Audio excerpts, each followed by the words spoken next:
Готовя новавіо, я піломіна до кабіво.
Я боговин, домина я видовина, я видовин, я боговин, домина я видовина, я видовя, дом я видов, я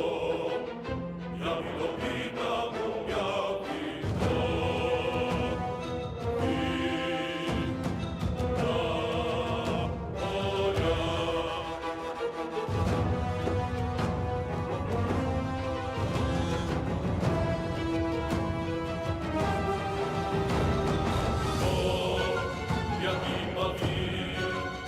дом я domina nada vidovira, gotovja novavio, ja pilomina dogabivo.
Я видовин, я боговин, домина я видовина, я видовин, я боговин, домина я видовина, я видовя, дом я видов, я видовина, дом я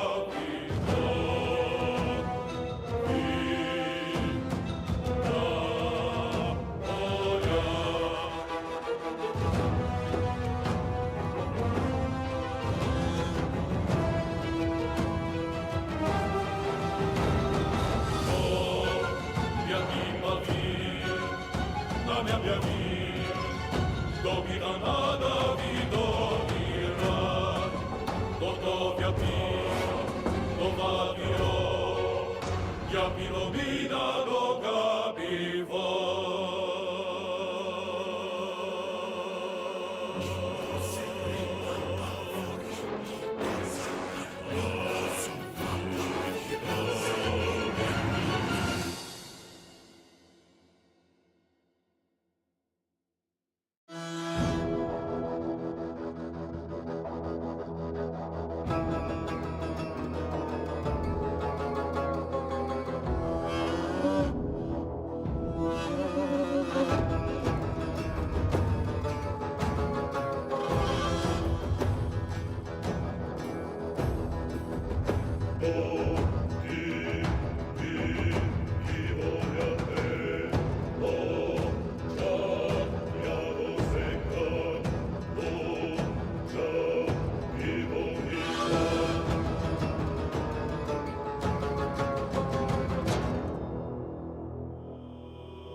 Ja Midovin, ja Bogavin, Domina ja Midovina to.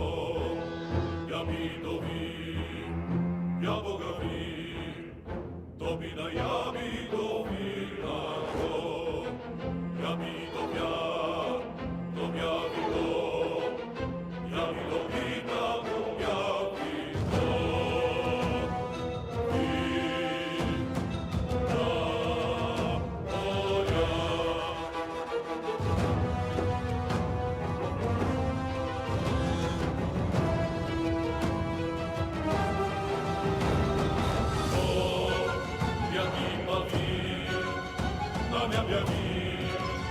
Domina nada vidovira, Dotovia pio, Dovavio, ja Pilomina do capivo.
Ja Bogavin, Domina ja Midovina to.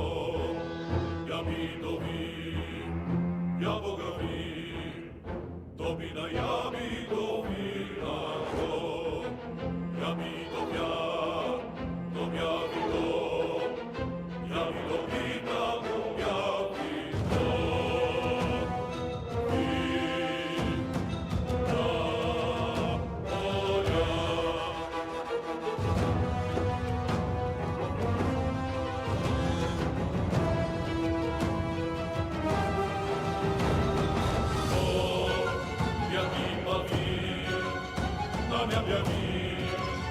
Domina nada vidovira, Dotovia pio, Dovavio, ja Pilomina do capivo.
mea vii, domina nada vidoni rad, dotovia pi, dovadio, ja pilomina do capivo.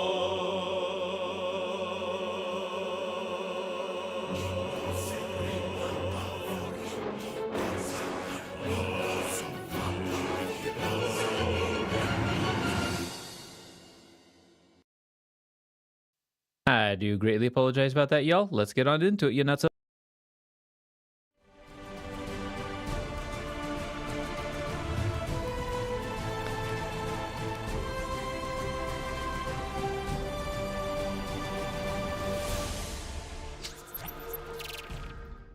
Hell, for fuck's sakes.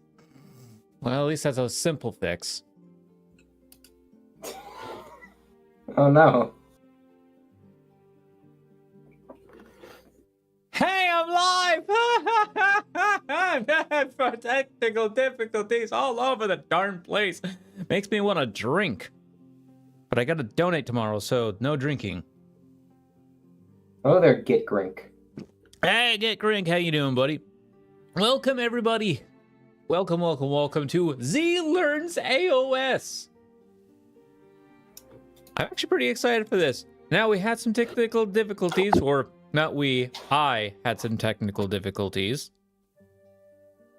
through misfortune, mostly. But we're here with Mouth, my good mod and friend. And he's going to be teaching me Age of Sigmar. Tonight, we're more than likely going to be going with just learning how to build an army first. Because I don't think we're going to get to a game. Mm-hmm. Do you? I don't know. We might take longer to get through this than I expect. We might not. I don't think we would have time for a full game either way. Right. Because it's still a game of Warhammer. They do go long, even if AOS is smaller. Yes. Anyways, plus Building's also probably going to take a while just because there are a lot of Skaven units. AOS has a lot of factions that don't have that many units just because it's a lot newer of a game. Skaven are not a new faction. They are from Old World and have had most of those things carried over. So they have a lot of options. Oh, I was not aware of that. Anyways, Get Grink, not too bad. Thanks. Everything you look, anything you're looking forward to AOS wise? Soulblight. Anyways, yeah, so we would run them through Soulblight, but they're so new that no online sites have their new rules yet. Yeah. All right. So so with some fixes, some changes, I will be actually live tomorrow because some stuff came up. So I was like, okay, I'm not able to do what I wanted to do. So I don't know if we're going to be playing Baldur's Gate. I don't know if I'm going to be playing something else, depending on my other, on Grouchy's position, if she's able to play BG3 with us. I haven't gotten word from her yet, but that's okay. I will be able, by the way. Awesome. So, right now Saturday is kind of up in the air. And other than that, I'm ready to learn some Age of Sigmar. So without further ado, let's jump on in. I'm going to load up the Skaven models just as like a accompaniment in the background, but we're not going to be looking at Skaven units just because. So I wanted to use like in-game cards to show you the units, and their in-game cards would be based on their faction pack, which is like their index, which is outdated. Gotcha. So we're mostly just looking at cards. Yeah. No, I actually also have like the models just to show you what the units look like. But I'll be spawning them in as we go. Like we can just ignore like this over here because it's wrong. Oh, okay. So so ignore the cards. Okay. Yeah, just toss that away for now. All right, so I have. I'm just gonna throw in some music for myself real quick. Oh yeah, I suppose I should have some music on. We're all look at us going to get some music together. All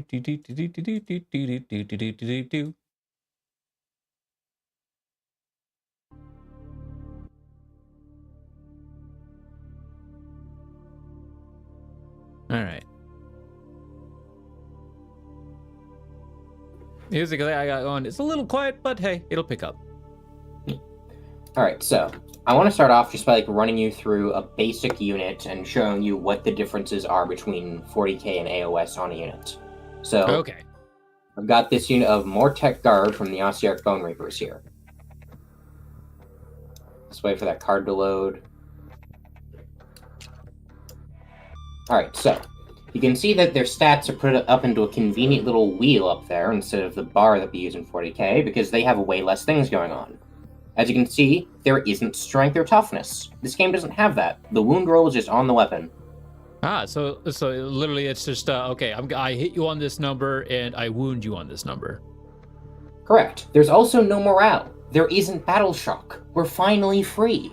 Yay, no battle shock. It's not a game mechanic. Now, of course, I don't have to complain about that because I play Ossiarchs, and last edition, when battle shock did exist, Ossiarchs just didn't roll for it because they don't care. But it straight up doesn't there exist is for you. no morale whatsoever. Instead, on the stat wheel, we have movement, which is self-explanatory. That's how far you move. Health, which is what wounds are. AOS has officially, as of this edition, changed the repeated use of wound in multiple different forms of terminology. So you don't roll a wound roll to see if you wound them to lower their wound count. You roll a wound roll to see if you damage them to lower their health count. Because that's how you phrase things normally. Okay.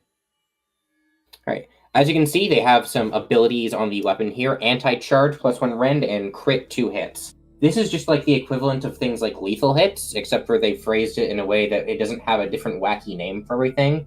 It just is what it says on the tin. So on a crit, you roll 2 dice. You get 2 dice for wounds instead of 1. It's just sustained hits. And anti-X means that if the person you're up against has a keyword or did that thing, you get a bonus against them, depending on what's in the brackets. So anti-charge means that if someone charged you, you gain 1 rend against them with this unit. And rend Additionally, down here you can see several keywords. The bottom ones are pretty irrelevant. That's just their Grand Alliance, which is one of the 4 major groups of factions, and then the faction they're in. Then we have keywords, which is infantry, which is the type of unit they are, and then champion and standard bearer are what we call command models. Every unit has not every unit, but units will usually have 1 to 3 command models in them, depending on what unit it's in and what faction it is. There's 3 types. The champion, which is like the equivalent of your sergeant in a group of space marines. Okay. The musician, which isn't here, which is someone who will usually have a drum or a horn or something. And then the standard bearer, which is someone bearing a flag. The champion gets +1 attack when attacking. The musician means that if your unit has any musicians, if you use the rally command, which lets you bring back dead models, you get to roll another die to see if you get to bring back another guy. And the standard bearer adds 1 to the unit's control score. Now, that doesn't, importantly, you see up there how it says 1 control, right? Yes. That doesn't mean it's going from 1 control to 2 control because the standard bearer is there.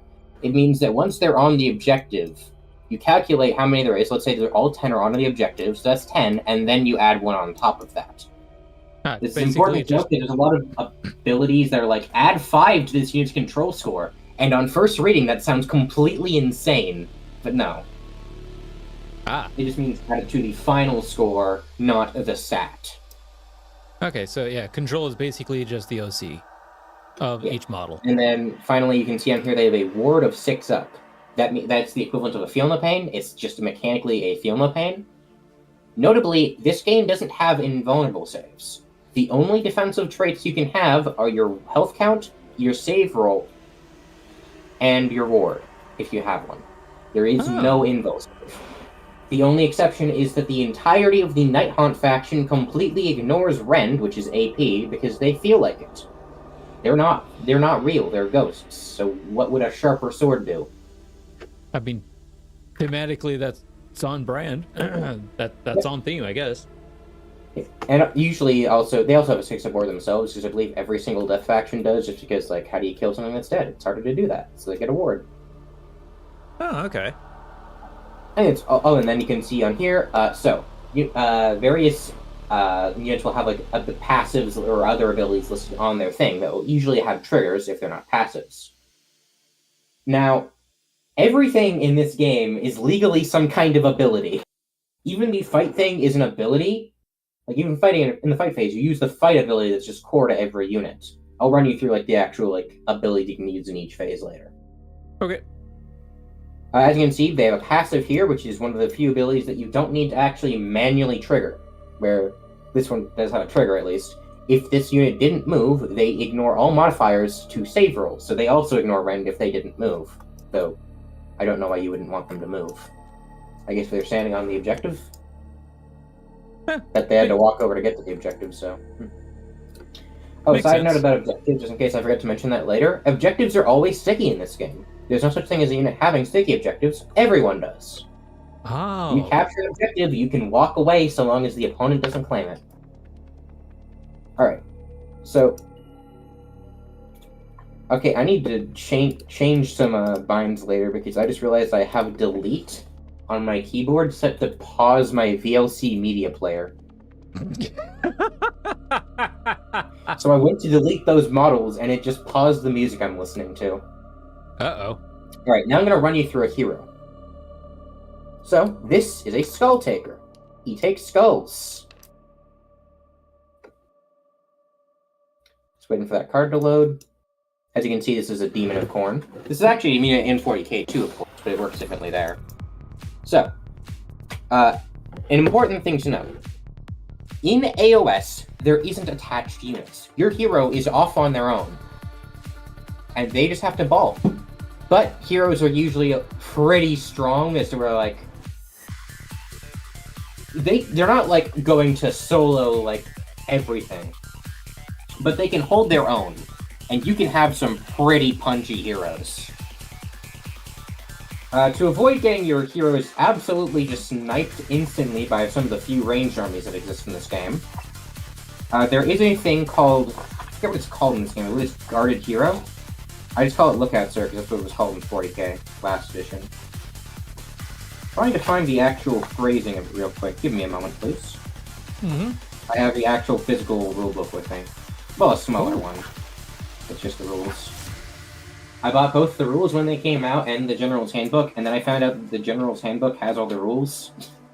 I like the lore in the rulebook, though, so it doesn't matter. There's like a lot of cool art and lore about like the various realms. Hey, that works.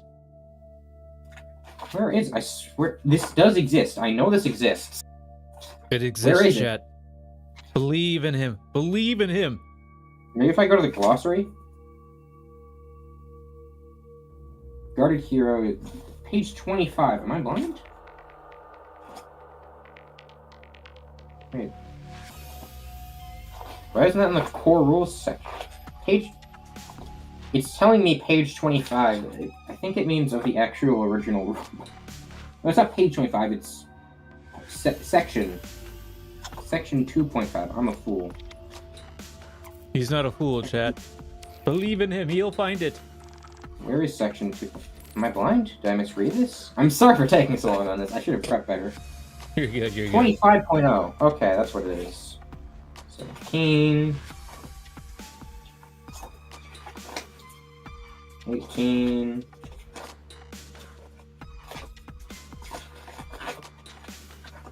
Well, he's Guarded looking for Hero.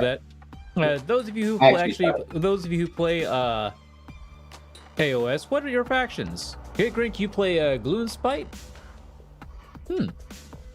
Gloomspite are very cool. I like them a lot.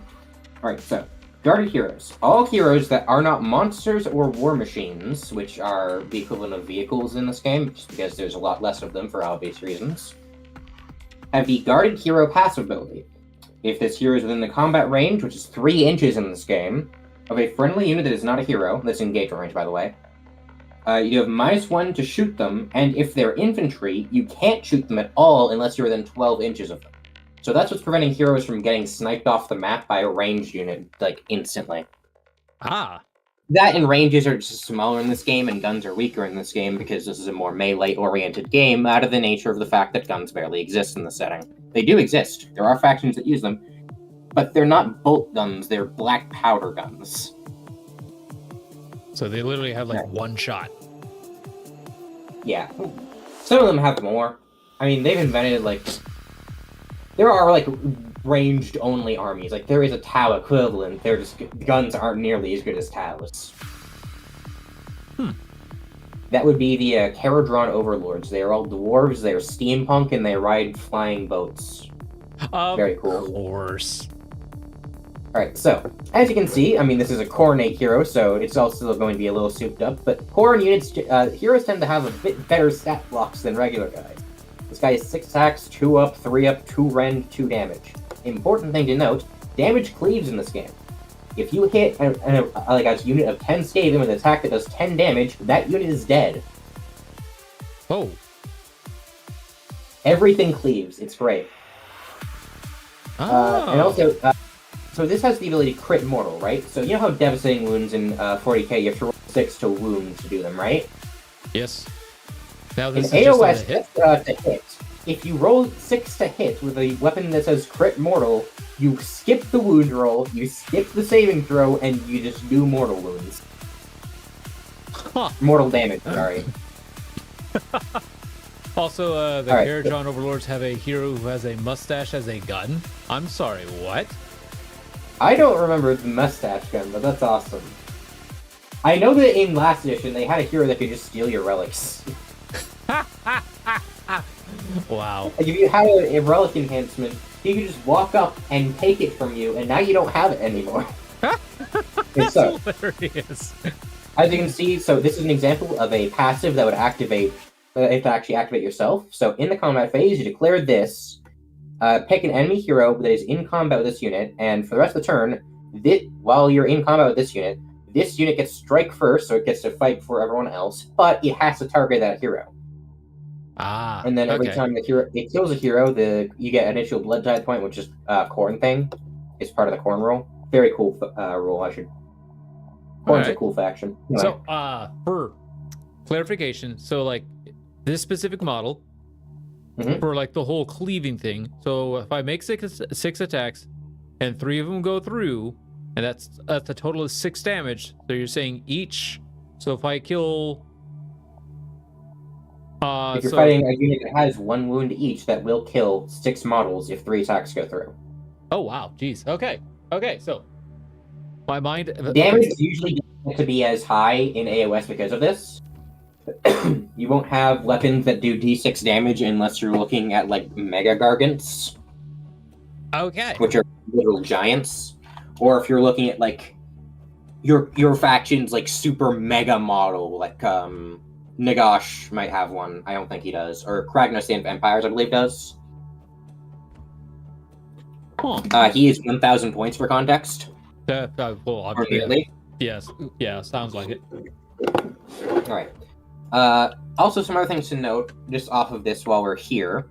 Apparently this guy is unique. I kind of thought he was just some guy. But apparently this is a unique model. You only get one in your army. Okay. Oh. So they're the epic heroes of Age of Sigmar. Yeah, unique means epic hero in this game. What else was I gonna say? Oh yeah. So an important thing to note is that you see this and like, okay, the strike first. That's not that good because you can just charge in. Charging doesn't give you priority in this game. It doesn't? You do have to take turns because this game's entirely the fight phase, mostly pretty much because shooting is a lot weaker. Oh, okay. And a lot of factions don't have guns at all, or if they do, it's a lot less. So, unlike 40k, where if no one charged, the opponent goes first, in this game, you do go first on your turn. But you will have to alternate where you pick a unit to attack, then they pick a unit to attack, so on and so forth. So charging is never 100% safe. Ah. Sorry for all the coughing. So strike first is very good. Yes. Because it means that you get to act out of that order. That or playing Lumineth Realm Lords, that they get to do twice. They activate twice in the fight phase, because they're elves and they're fast. Okay, yeah. If you charge 3 units, you can choose the first one, but after, instead of going to the next charge, your opponent chooses a unit to fight. So yeah, so player's turn. The player whose turn it is goes first, and then it goes back and forth. Yeah, that's correct. Now, also, this is a pretty bad example of a hero I'm realizing in hindsight, but hero in a faction will have some kind of ability where they buff nearby units. or a very common hero ability in this edition is when a unit fights, you can pick this unit to fight and then pick a unit to fight nearby, and they get to activate in sequence, so you get to attack twice in one go. Oh. That's usually the case for like your really like generic hero, like the Chaos Lord and Slaves of Darkness does that. Yeah, this guy doesn't buff at all because he just wants to kill heroes. So in hindsight, I probably should only use someone with like an aura or something, but hindsight's 2020.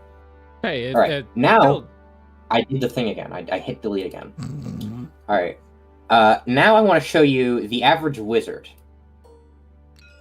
This is the Great Necromancer Nagash, Supreme Lord of the Undead. Hey, my epic hero. Well, not and currently. mine. I play Osiris. Now, this is obviously your average wizard. He's definitely not 900 points. Please ignore that he can cast 9 spells in one turn.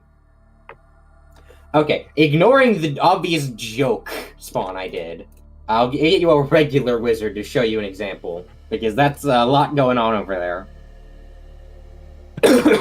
Sorry about that. Okay, here's a normal wizard for normal people. Normal wizard for normal people. Okay, so I don't know why I didn't save a spell lore. I don't think I did. Oh, I did. Okay, here we go.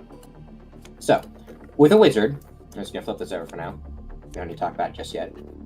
You see, you look down at their keywords and see how the wizard keyword, and then the number next to it. That is how many spells the wizard is allowed to try and cast in their hero phase. Oh. I do believe it is also the amount of times they're allowed to try and counteract a spell in the enemy hero phase, but do not quote me on that. I'm going to double check that real quick. Okay. Special rules, commands, terrain, magic. Unbinding. Yes, I'm correct. So, for instance, in my hero phase, I can try and cast 2 spells with this guy, and then in your hero phase, you could cast 2 spells, and I could use this guy to try and negate them. So to cast a spell, you would want to roll... So let's use the spell on here in an example. This is Soul Guide. On the top right, there's a number, which is its manifestation number. You roll on 2d6, and try and hit that number. And if you do, the manifestation, the casting succeeds. As you can see, I rolled a 4, so I would flub.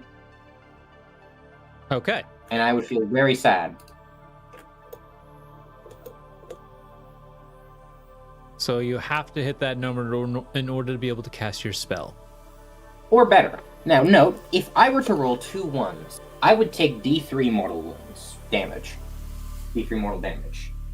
Because casting magic is very dangerous, and it hurts you if you mess it up. Ah! Do mortal wounds do mortal wounds bypass the ward?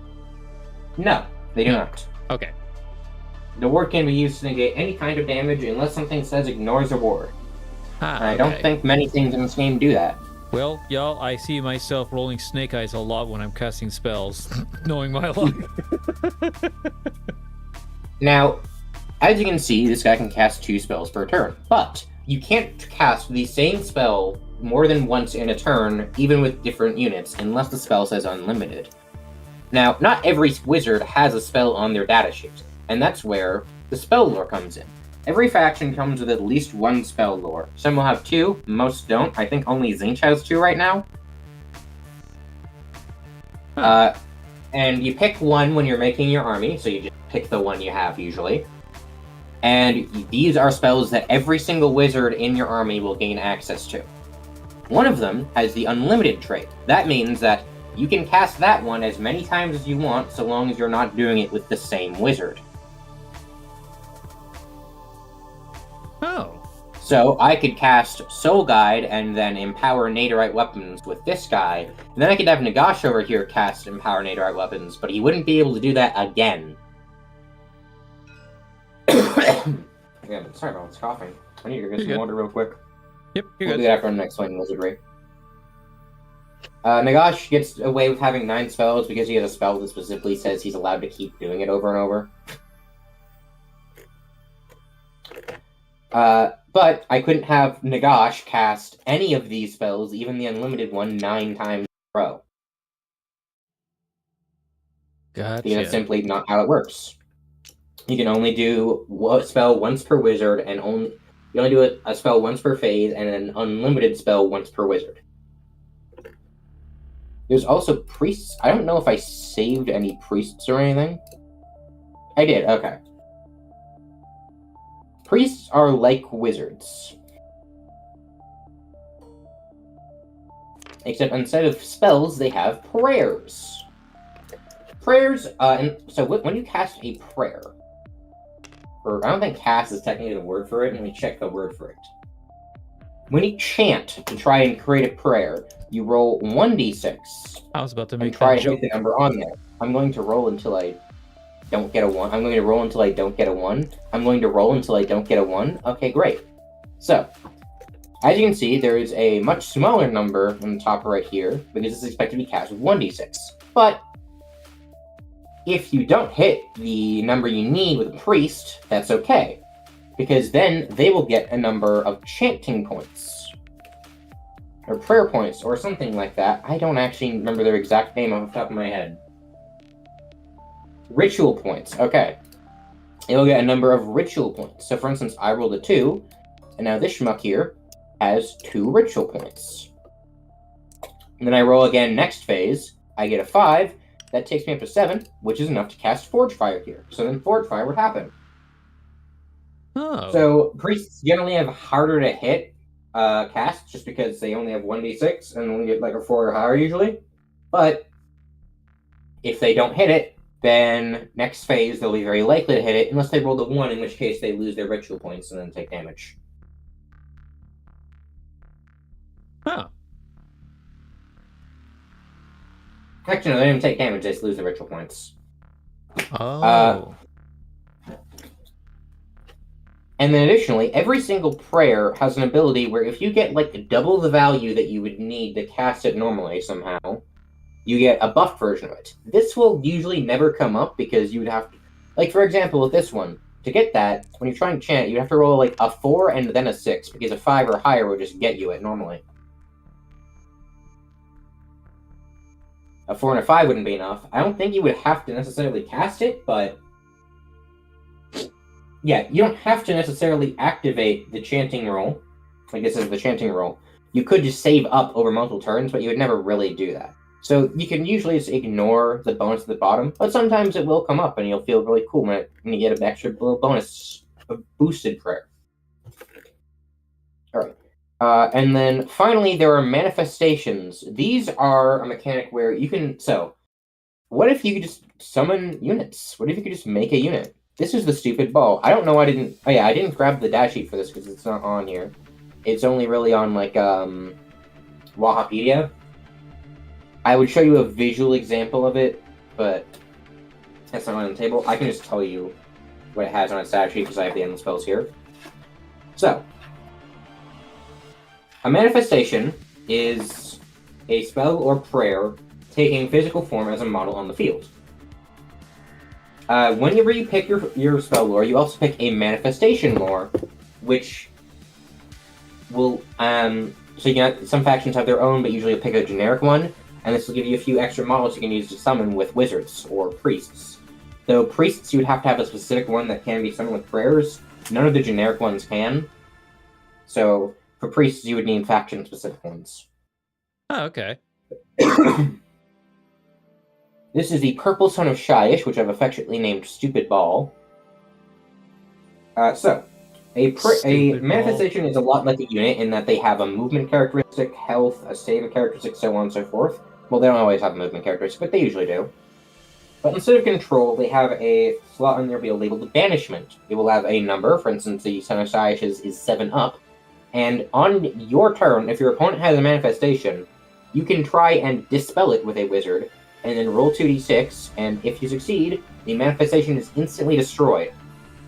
Oh. Take your manifestations used to have a rule where if you try to banish them, they just take 6 damage, but they removed that because it was really stupid. Okay. So now even if this thing is 10 health, a banish roll will just kill it if it works.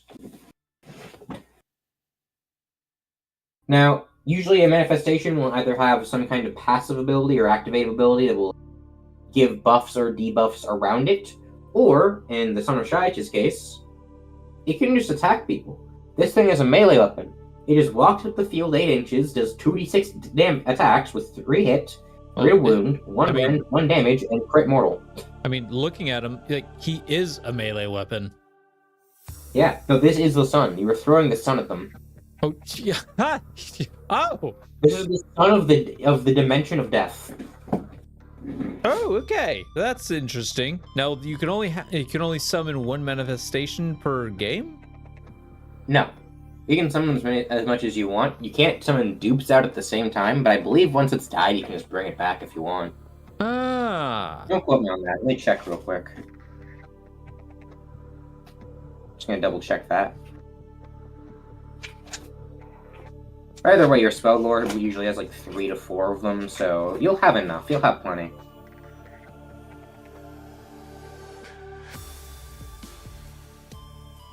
Oh yeah, also, no more than 1 wizard or priest can attempt to summon the same manifestation once per turn. They're not legally units as well. So like, again, with the example earlier, I couldn't have this guy try summon the Son of Shaiich, fail, and then have Nagash try. And they aren't considered units except for when they are moving, in combat range, in combat, or for setting up other units, so you can't, like, deep strike in the sky. If they have any weapons, they can use the fighter shoot abilities if they are units. If they have a movement, they can use the move abilities if they're units. They can be picked as targets of enemy abilities if they're units, but they're not affected by enemy abilities that don't involve picking targets, which is really fucked up and weird phrasing that I hate. Hey, Mouth. Yeah? I want you to look into the Discord chat of the... Alright, one sec. I don't see anything new. Oh, and into the voice channel we're talking in. Oh, okay. One sec. Guys are really cool in the gosh. Oh, they use that, like, that's like a modification of it for Critical Role. That's really cool. Yeah, I like that. Yeah, I'm just realizing that now. Like, I looked at Nagash, I was just looking at Nagash and going, why does that look familiar? I've never watched Critical Role before, but that's really cool. If y'all are wondering what I'm looking at, I'm actually looking at the image for Critical Role's Vecna Mini. Apparently, it's a Nagash kit bash. I mean, it makes sense. One ultimate lich to another. Yeah. Overall, manifestations are really weird and clunky with how they are considered units, but basically, you summon them, you run them up the field and hit with them, or you summon them and they have some kind of aura around them that will buff your guys or debuff their guys. Or sometimes it's still temperamental, it'll just debuff everyone. There's a few that do that, mostly in Zinch, because Zinch funny. So I think we're done with casting for now. I'm gonna get some water real quick before we continue. I'm gonna go grab some water as well. Alright, chat, that could be a fun mix of models, Vecna and Nagash. Oh, I think they would hate each other. Oh, Nagash does not like competition whatsoever. Yes, so then yeah, they would pretty much hate each other. Because Vecna wants to just rule everything, and Nagash is the same thing. Yeah, Nagash, for context, killed every other death god, personally. Yeah, yeah, they would not like each other. Anyways, water time. This would be a great time for y'all, for everyone else to grab like something quick to drink. BRB.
just gonna get the next part out of this out for preparation. I can't stop eating these damn Fruit Loops. I don't know Never been why. a cereal guy. What? Never been a cereal guy myself. Oh, I don't mind cereal. It's just for some reason, I've just been very craving Fruit Loops. Fair. Yeah, these are some really good looking storm vermin over here. And then when I Hey, told that guy's that a to gun. when I told that to my coworker, she's like, "Oh, you're probably craving iron." I'm sorry, because she studied a little bit of health nutrition and stuff. She's like, usually when somebody's craving something, it's something that their body's missing, that are lacking. Cereal, where at least cereal in the United States has a crap ton of iron. They actually had to put a cap on how much iron they could put in this cereal. Oh, you're not allowed to just eat metal?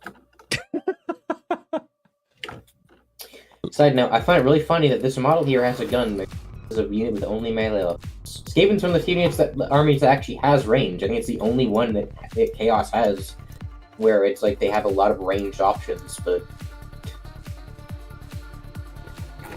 Huh. This guy has a gun for some reason. He's not in a unit that has guns. For context, here is like a lot of like, here's like some good gun units. Like, Skaven have good guns. And by good guns, I mean they'll hit like a truck and then the user who has it blows up. Oh, I mean, just look at this thing. There's no way this thing is stable. I mean, no. Have you not seen the trailer where they were shooting it? No, They had to roll it down the hill just to shoot it. For context, this thing has 3d6 plus 3 shots, but if it's within range of a hero from the gun portion of Skaven, it has 66 plus 3, but every hit roll of 1 it makes it take 1 more damage after it's done shooting. So you will fire 1,000,000 bullets and then die instantly.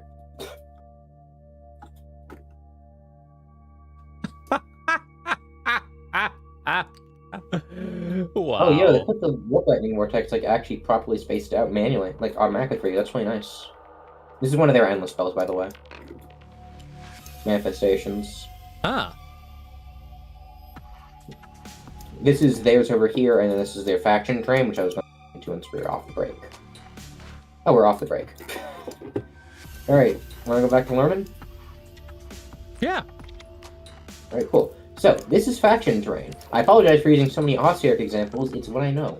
No, you're good. You're good. One way, just Right, learning. Learning's learning. Oh, by the way, I So didn't actually faction run terrain- any ads because hasn't been an hour yet. So That makes sense. So, faction terrain is like a terrain piece, but it belongs to you, personally. It's from your army. Not every faction has one, but a lot do. And they don't get to move, usually. I don't think any of them move. And they won't have control scores, but they will have health and saves like any other unit. Just because you can actually run up to these and kill them if you don't like them very much. hence the health bar. And they will usually have some sort of ability. For instance, this one has laser vision. In the hero phase, you roll a die, and then if you roll 4 up, you pick one of their laser eyes to shoot at someone. It's very funny. Hey, I'm the Eye of Sauron, except I can shoot beams where I please. Also, notably, this thing has a massive footprint, which makes it really hard to deploy, because you do have to put it inside your deployment zone. So not your deployment zone, but in your own faction, like your own part of the map. Gotcha. Yeah. I'll get into that later. They're a little different.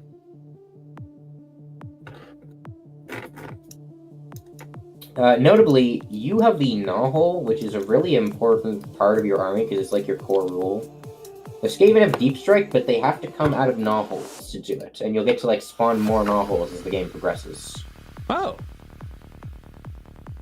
That's like your core rule. We'll go over to what Skaven do later. I want to get into now how the basic progression of a battle is. I keep doing the thing where I pause my music instead of deleting these. You want to just change that binding real quick? I don't even remember where I go to change it. Oh, okay. Never mind then. So here's a summary of all the phases and what actions you have in them. I'm going to make this really big real quick so everyone can read it really well.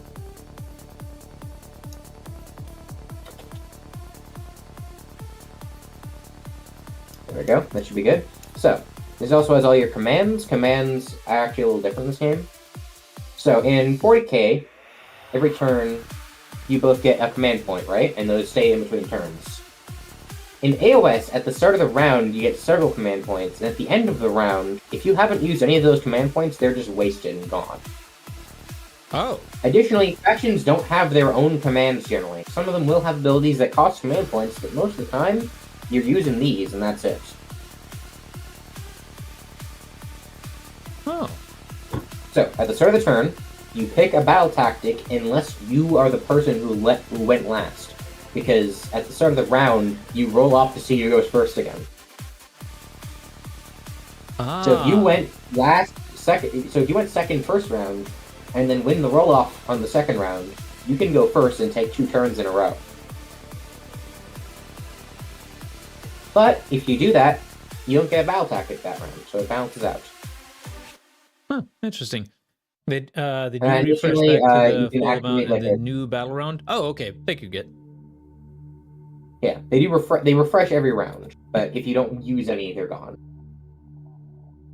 Interesting. I'm not going to go over like all the random stuff like activate place of power because it just doesn't come up often. So in the hero phase, you'll activate things like rally if you want to, where you can pick a unit that's not in combat and then heal them up for 1 command point. You make 6 rolls of 1d6. For each 4 up, you get a rally point. And you can use rally points to either heal damaged models or bring back dead models equal to the amount of rally points you have. You can spend do in the hero phase. You can try and summon things. You can try and cancel opponent spells.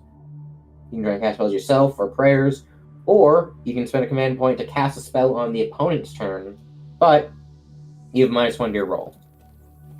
In the movement phase, you can either move, which is normal movement, run, which is your advance, fall back, or retreat, which is your fall back, but instead of I forget, can you charge if you fall back in this game? You cannot. As a downside to retreating in this game, you take mortal wounds. Unless you're Skaven. Pretty sure Skaven don't. Huh. Yes. So as part of the retreat, you have to take D3 mortal damage, and then you get to move away. And then you still can't charge. Or shoot. Additionally, you can spend a command point to, when you would run, just roll 6.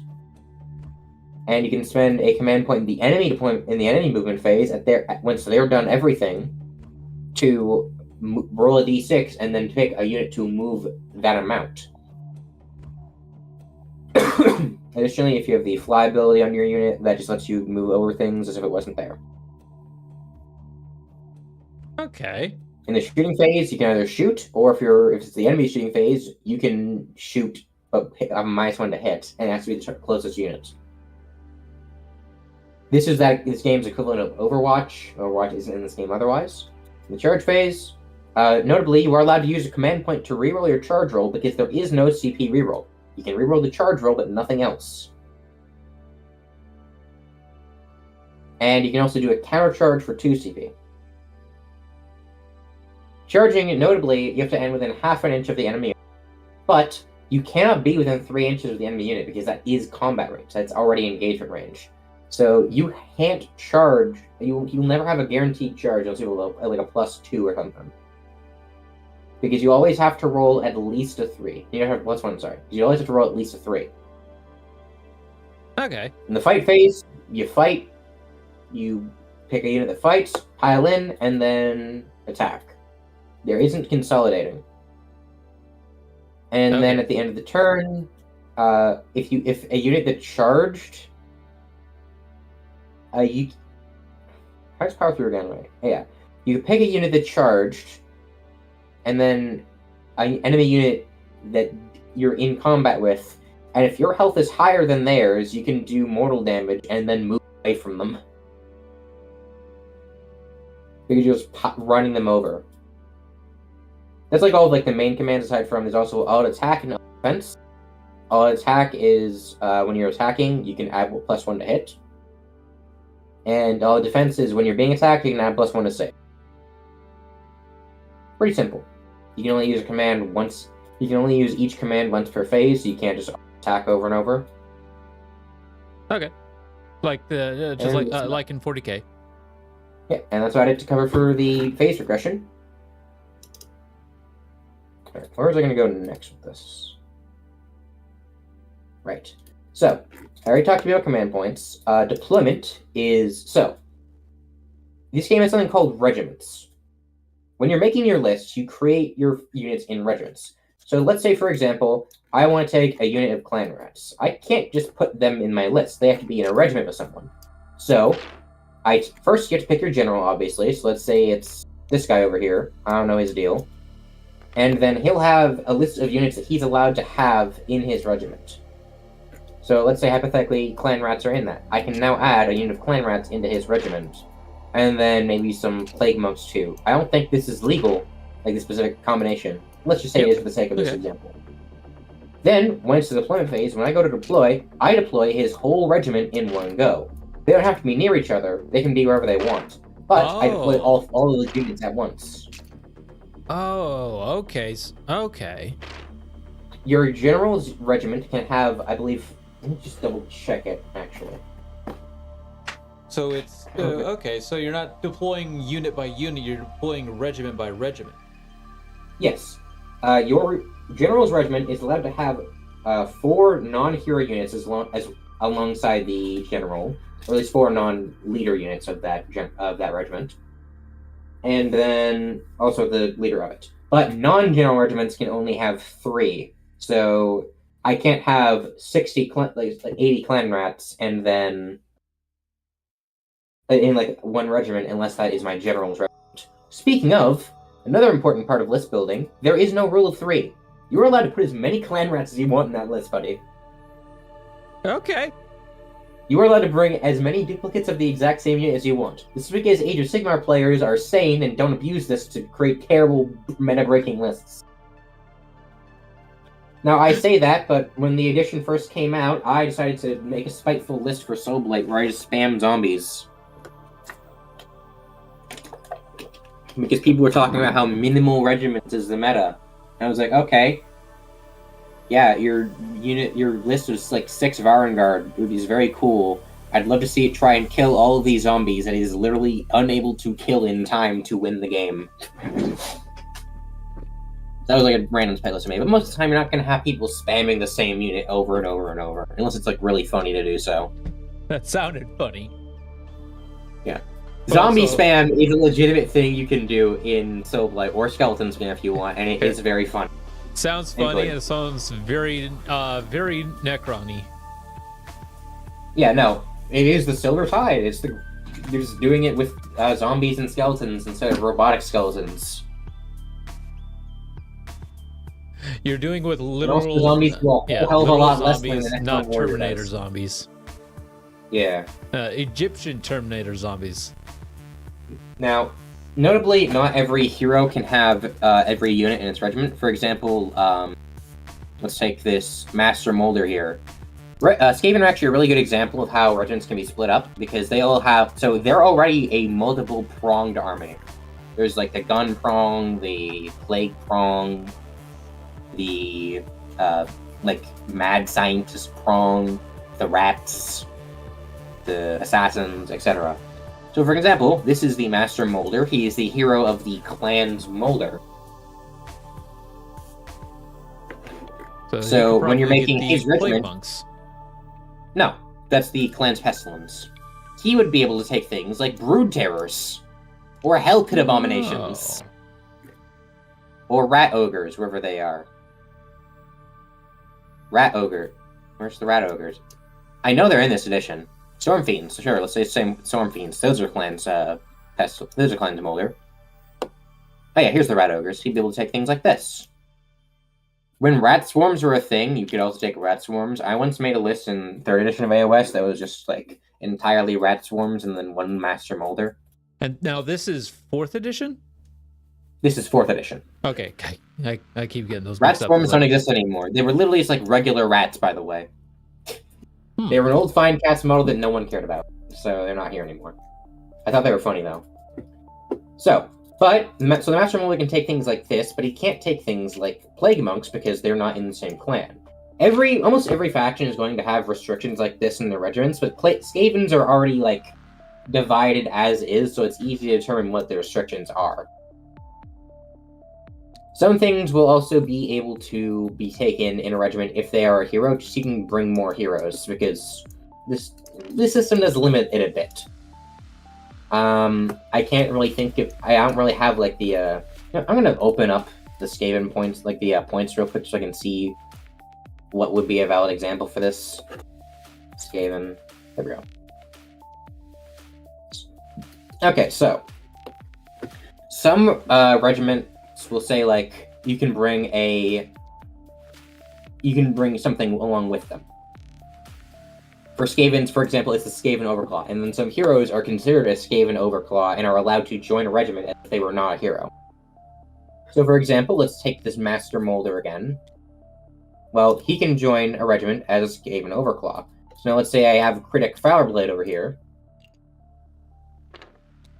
If I have a regiment that Critic Fireblade is involved in, I want to bring a Master Molder, but I don't want to give him a whole new regiment. He can just join that unit, because he is considered a Skaven Overclaw, and Critic is allowed to take Skaven Overclaws in his regiment.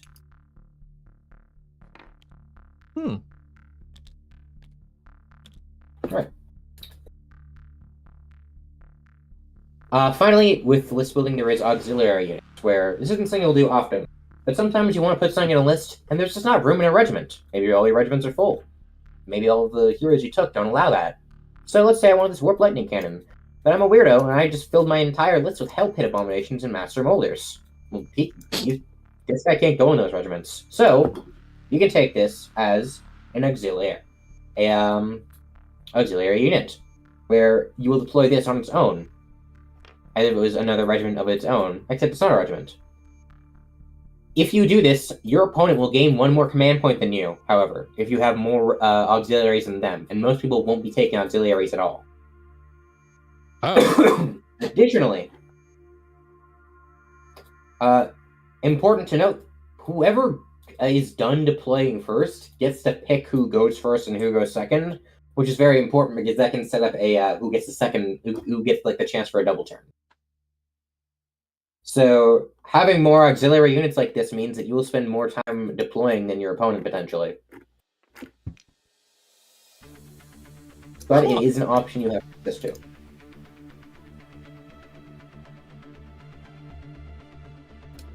I don't think I ran you through battle tactics. So, at the start of every round, you pick a battle tactic, which is like your secondary objectives, except you actually have to choose which one you're doing.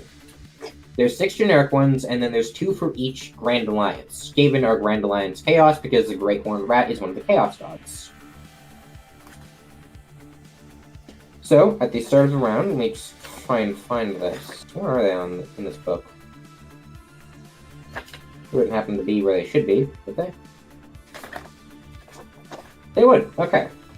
So, for example, you can take the universal battle tactics like Do Not Waver, where you have to have 2 friendly units fight and have none of your friendly units get destroyed this turn. Or Take Their Land, where you pick a terrain feature that is wholly or partially within enemy territory and not within your territory. And then if you control it like you would an objective, you complete this battle tactic. Or, since you're Chaos, you can pick Offering of Carnage, where you just have to kill 2 units.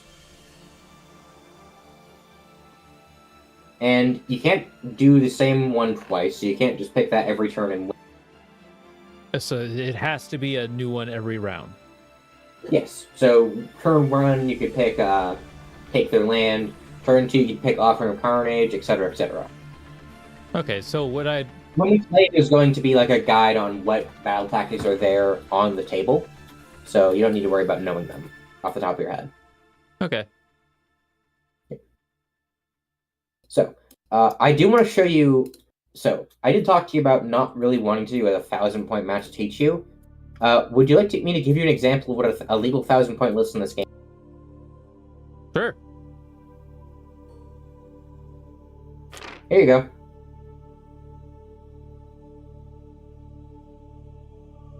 This is obviously an extreme example, but you can see this game is a little bit of a bigger, like smaller scale, given that Nagash is 900 points.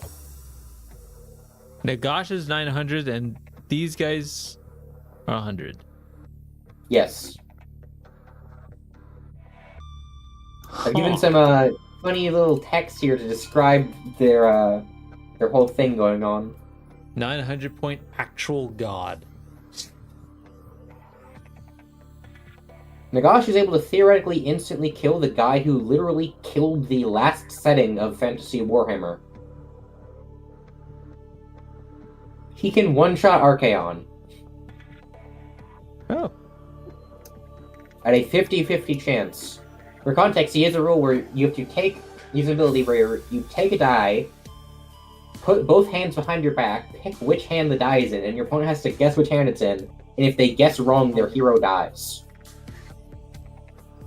Wait, is that actually one of his abilities, or what? Yes, hold on, let me get the Nagash datasheet out back real quick. We don't need to in this model.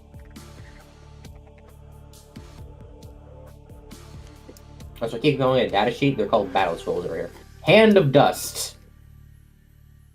Okay, hide a dice in one of your hands or under one of two appropriate containers. Your opponent must pick one of your hands or containers. If they pick the one hiding the dice, this ability has no effect. If they pick the empty one, the target is automatically destroyed. Archaon is both a hero and a monster, so he can just kill the guy who literally won Warhammer last setting. Wow. It's very funny. Isn't there like a... And then over here you have Chain Rasp doing just to take damage. Is They have Nagash... 1 health, a 5 save, and a 5 ward. Is Nagash the guy who has this lore where he almost is successful in doing his thing, but all of a sudden the Skaven just come up and go, no? What Or I is that told you someone that's else? happened 3 times now. Oh, so this is the guy. Yes. It happened to him twice in Fantasy and once in Age of Sigmar. He's almost won the setting 3 times, and the Skaven have thwarted him every time. I'm not even sure they're trying to. For context, this guy tried to kill literally everyone at once with some massive spell. The Skaven thwarted it, but he still messed up magic in the setting so hard that the endless spells became a thing. He's the reason that these exist. He exploded magic. And he's given his... And he also accidentally, when this happened, gave his realm infinite space. There's normally borders, or like, things dematerialize as you go out. Not in Shyish, which is the realm of the dead. It's just infinite now. And he has a giant pyramid in the middle where if he wants to ever like supercharge himself, he can just go in there, stand in the magic, come out, and he's super powerful. I still can't get over I'm pretty sure until the Skaven tide, I'm pretty sure this guy was the main antagonist for a while. Wow. And even then, like, he's still holding his own against the Skaven very well. I believe Shyish is one of the only realms they haven't really gotten into.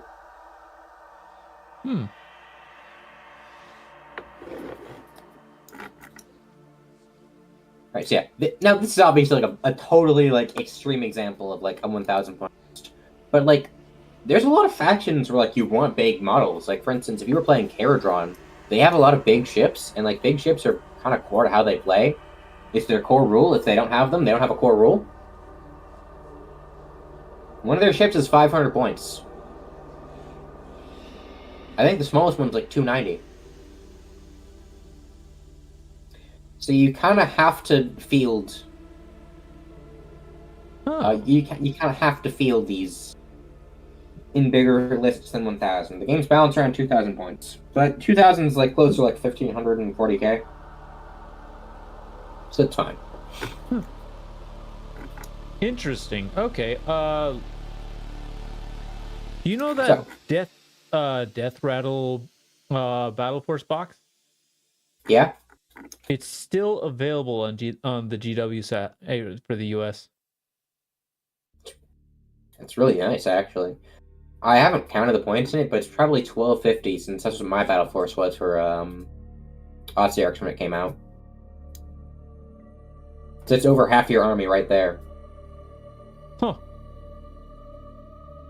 Like, I am not making a statement on whether you should purchase this. I will not be purchasing it. I will not be purchasing anything AOS for a long while. I won't mind playing it on TTS every so often, but I will definitely not be purchasing any models. I've already purchased a shit ton of models already for Warhammer 40k. I'm going to go to Age of Index, which is like a site that lets you see rules that are a little more up to date than what Wahapedia does, because Wahapedia, they kind of don't care about games that are 40k. I'm gonna be honest. That's what it's been sounding like. Yeah. So I'm just gonna link you the site in the same chat you posted the Vecna in. But I'm just gonna read off all of your core abilities. Actually, before I do that, I should talk to you about enhancements again. So enhancements in 40k, they cost points, right? In this game, they don't. They're free. But you only get 2. And you pick one from two. There's 2 different lists, and you pick one from each. You'll have heroic traits, and then artifacts. Heroic traits are like something where your hero is cool. Artifacts are something where it's something your hero owns. So I'll give you some examples of some Skaven ones. For example, there is the heroic trait Short-Tempered for Skaven, where if any units are wholly within 13 inches of that hero, they have +1 to run and charge rolls. But then you can give someone the Skaven Brew, where they'll feed it to someone wholly within 13 inches of them, where that unit then takes damage, but gains an attack characteristic. It gains one of their attack characteristics. So I could give that to my Clan Rats, who I think attack once each, and then they would attack twice each, but 1 to 3 of them would die because they took D3 mortals.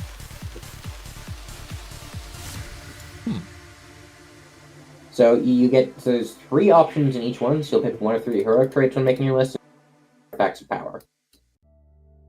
So going through your core traits, I'll go through the easy ones and then get to the hard ones. So, firstly, you have the passive Too Quick to Hit. So whenever you retreat with a infantry or cavalry unit, you don't take damage. Normally you take D3 mortals as they're hitting you when you run away, but Skaven don't, because they're too quick to hit. Once returned in the enemy hero phase, a non-monster Skaven unit that isn't in combat and show up this turn is allowed to take a normal move. So you can't do it if you deep strike, but if it's turn 1 and it's my hero phase, I'm pretty sure it would happen at the end of it, but you can just pick a unit and it's yeah, these plague monks, I want them to move. And they just take a move. Okay, you're gonna have to stop right there. Okay. We might have to go back because I kind of missed everything you said. Okay.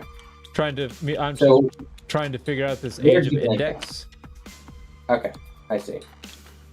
Sorry. So for Age of Index, what you want to do is you just want to click the faction in the top left, and then just scroll down until you get Skaven. There's gonna be a lot of There's gonna be a lot of options. A lot of those are armies of renown. I'm not explaining what those are. I'm not even sure what they are, honestly. Okay. It's a different way to build armies. I kind of don't care. I'm not sure how much people really use that thing, so it's a lot more restrictive. So it's not really seen much. Once you've done that, you can click on the Units tab to search for all your units. You can click on Battle Formations tab to look at all your battle formation options, attachments. You can click on Artifact Power and Heroic Trait to see your options there as well. You can also go to Wahapedia to see them without having to scroll through them, but things will be a little outdated, so any errata won't reflect on this. Gotcha. Okay.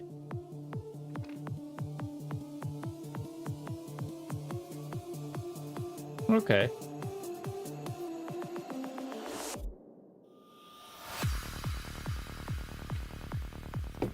Right, so where did you blank out? Or do I have to go back to? You need me to read. Oh. In all honesty, I don't remember. Do you need me to re-explain artifacts and heroic traits? Yes. Okay. So, when you're making your list, you get 1 artifact of power and 1 heroic trait for free. These are like your equivalent of enhancements, but you don't have to pay for points for them. You'll have an option of 1 of 3 each, and you can give them to any hero in your list, unless there's a restriction on them. For example, I can take Short Temper and then give it to a Skaven hero, and then whenever any units that are wholly within 13 inches of that Skaven, they get to add 1 to their run and charge rolls. Oh, okay. And then for an artifact, I can take, say, Foulhide, where at the end of every turn, the unit I gave that to heals C3. You can only give these to heroes, though. You can give both to one if you like, or you can give 1 to 2 different ones. You'll only get 1 of each, 1 heroic trait and 1 artifact. Except for Karagon, they get like a battle formation or something that lets them take 2, but ignore that. So the artifact is only on the hero unit that you give this to? Both of them are, so you only, yeah. It depends. Some artifact will say, like, you use this to trigger on buff a unit. Whereas some will say, this just passively affects this unit. Some will debuff enemy units. Oh, There's one they had to errata in Soulblight. Because it used to literally just let you, like, snipe someone with your orb to, like, give them strike blast from across the map. It was very funny. Because they forgot to add a range restriction on it.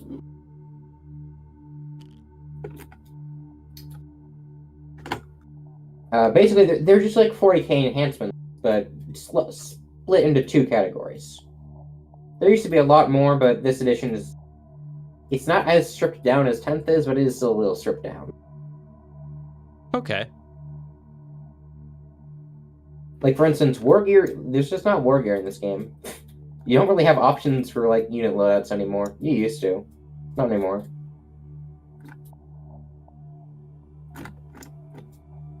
Anyway. So, going through your battle traits, Skaven, firstly, they have 2 quick to hit, where when they retreat, they don't take damage. Normally they would, but they're too fast, so they don't. This specifically only applies to infantry and cavalry. You can't run away with this thing and not take damage. If that thing has to run away, I'm worried, though, so... No mortal damage is inflicted on friendly Skaven infantry and cavalry units by retreat abilities. Interesting. Yep. And then you have always 3 claw steps ahead, where in the enemy's hero phase, I believe it happens at the end of it, you can pick a non-monster Skaven unit that isn't in combat and wasn't set up this turn, so you can't pick someone who just deep struck in. And they just move. So you can just be like, hey, I want these Warplock Jezzails over here to reposition. And then they do.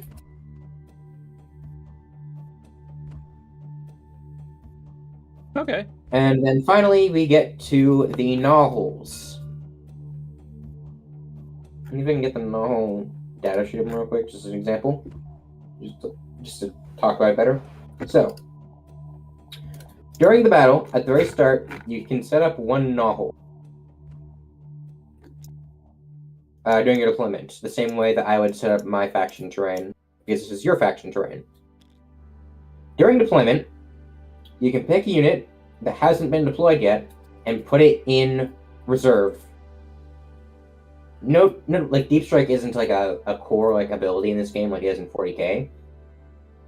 So you pick a unit. So like, let's say I want to put these clan rats in reserve. So I put them in reserve, and then in my movement phase, I can pick a Skaven unit that's in the tunnels and have them show up within 6 inches of a Gnawhole and outside of 9 inches of all enemy units.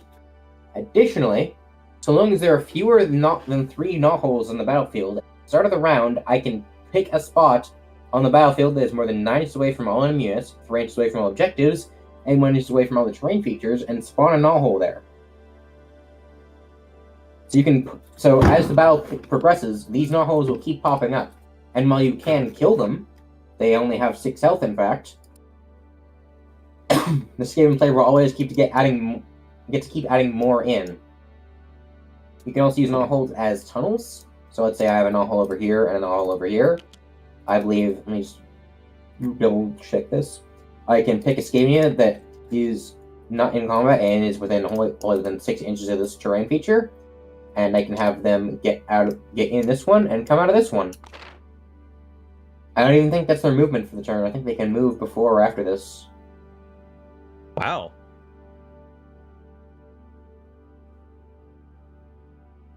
Additionally, you can walk across null holes, but if an enemy unit does that, they take a shite.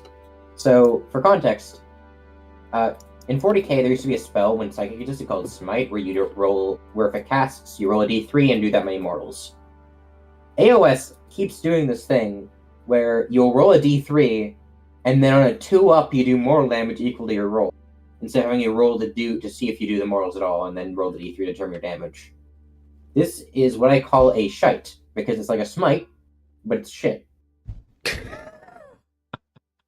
That's the Irish term. Ah, shite. I stole that one from the Warhammer podcast. Credit to them. Yeah, so if an enemy walks across your gnaw-hole, they take a shite. And then finally, at the end of your turn, once per turn, you can spend 1 CP and pick a unit that died. So let's say this Clamrance unit died. You can bring back 1 unit at half strength, wholly within 6 inches of a gnaw-hole, and more than 3 inches away from enemy units. Unfortunately, the artifacts and heroic traits don't change depending on your battle formations. Really? Yeah, no, you only have the same options no matter what. Battle formations only give you 1 rule and change nothing else. Okay. When the new General's Handbook comes out, they've been releasing like new options for enhancements or spell lures or battle formations. And those will be illegal when the new General's Handbook comes out, which is like the equivalent of like Leviathan or Pry Nexus. But until then, we're just balling with the regular like basic stuff that's in your codex or battle tome. Oh, okay. So you'll have 1 option of 3 each for both types of enhancements, 1 option for a spell lore, 1 option for a faction's manifestation lore, 4 battle formations to pick from. That's about it. Sounds very light on the options, yeah. Detachment stuff, but yet, yeah. For context, actually feels kind of better. Yeah, I'd like to say, when they released the faction packs for AOS, I saw them and was like, yo, they've got 4 each. There's going to be so many when they release the battle tomes. And then the Skaven and Stormcast battle tomes came out, and there was still 4 each. They didn't add anything. I was so mad. Not gonna lie, I think I would be a little. I think I would have been a little happy because I wouldn't have to remember. At the same time, what did you pay all that money for? Aside from your units have a little bit of updated rules, you didn't get anything new in that. Whereas when I get my codex in 40k, sure, I've been stuck with 1 attachment this whole time, and now I have more options. Huh. Also, a lot of the battle formations in this game are kind of crappy. Like, my options, I think I ranted about them in the Age of Sigmar channel a while ago. All of my options in Ossiarch suck. There's like 1 that's like 2 that are good, but they look like shoehorn you into running like specific kinds of lists. And then there's 2 that are bad and also shoehorn you into running very specific kinds of lists. There's not like a general one. There's not a single one that like buffs your big guys. There's one that buffs your artillery, your catapult. There's 1 catapult in the army. You get something that buffs that, though. Tells you to bring 3 of them. Huh. Anyway, so I can run you through Skaven's battle formations real quick. So you have Claw Horde. So each one focuses on a different clan of the army, of which there are several. Not all of them have representation, I believe, but most of them do.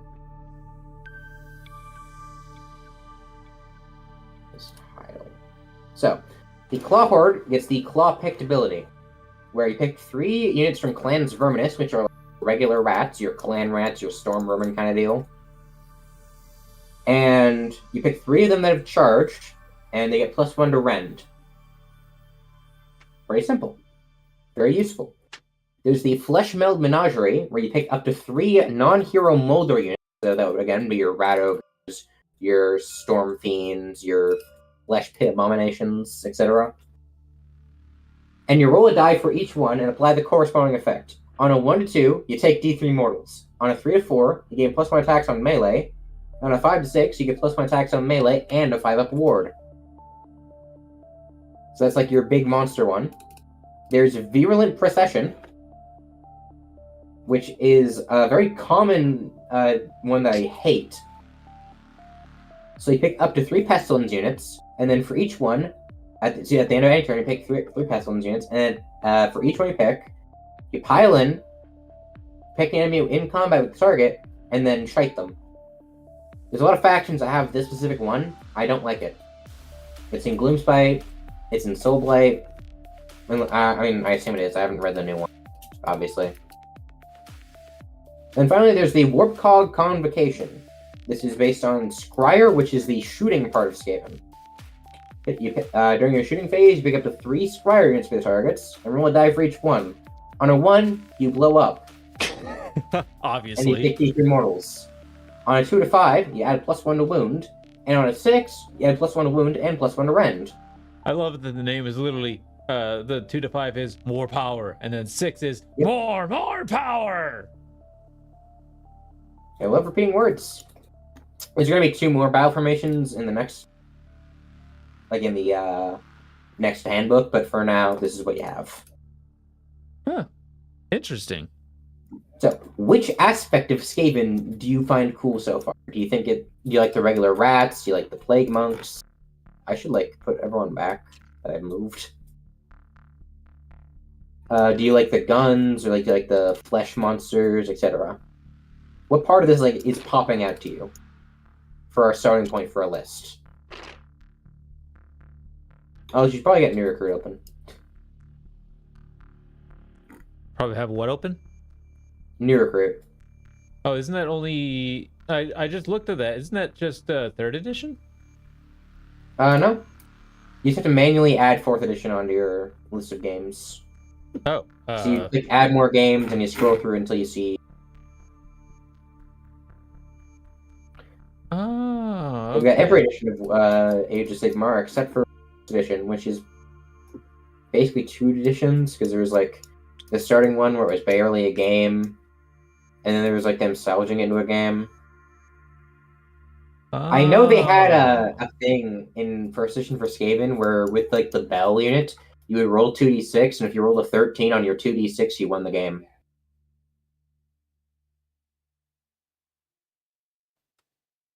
Which is the most Skaven thing, because you obviously can't roll a 13. But if you manage to somehow cheat and convince your opponent you did, you just that win.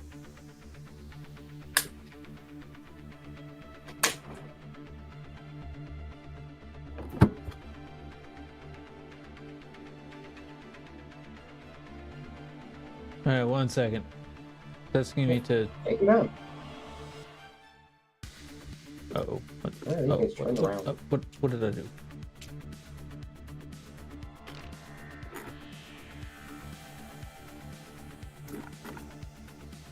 A lot of these units have updated models, so the models for these might look crunchy, but I swear they look better in real life.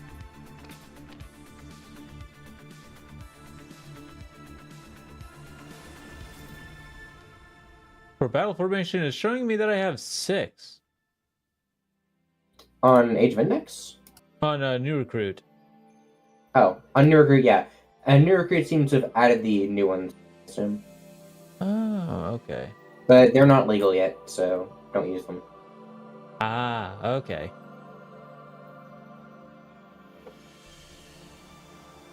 So yeah, ignore Envoys of the Deep Gnaw and ignore Gathering of the Clans, because those aren't legal yet.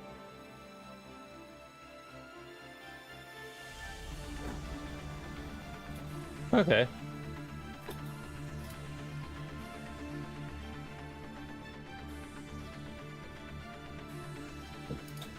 Also note that you can have both a spell lore and a prayer lore at once. Wizards can't cast prayers, and priests can't cast spells. Unless you have a wizard that's also a priest, but I believe you can only pick one of them if they have both at once. Like a wizard priest couldn't cast both a spell and a prayer in one turn.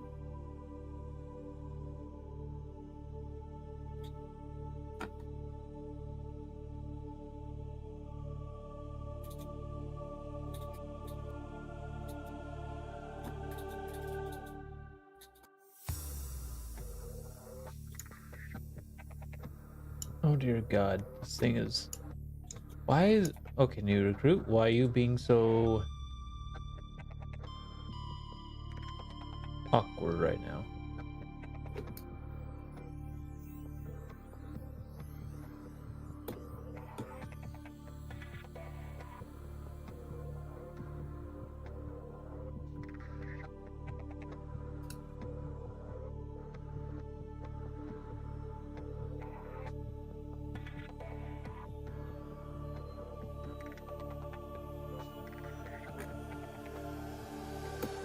There we go.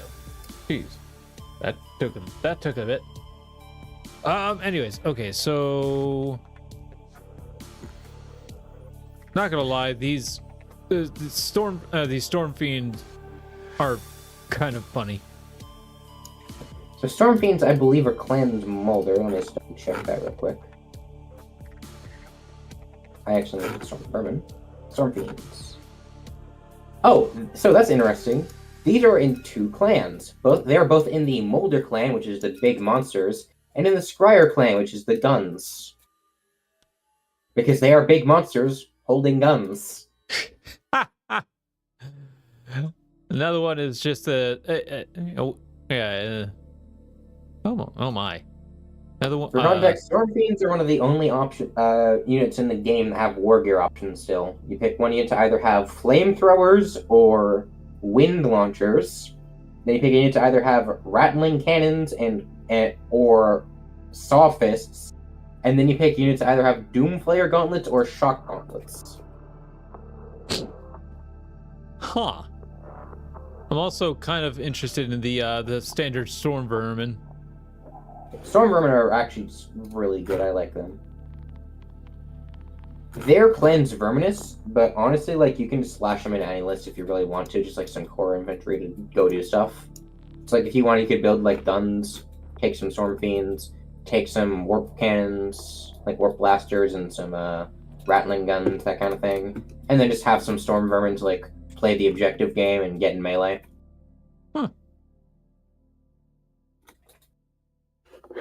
Storm vermin are just like generally good. They just have like a 3 attacks, 3 up, 4 up, 1 rend, 1 damage, anti-charge, 1 rend. They're 120 points for 10.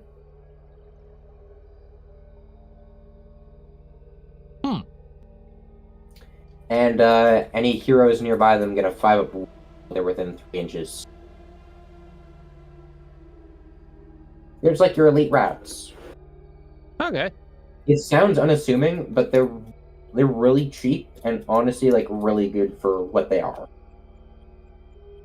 Because they're outputting 30 attacks. Oh God, yeah. So yeah, I think I'll probably go with the gun side of things with some melee.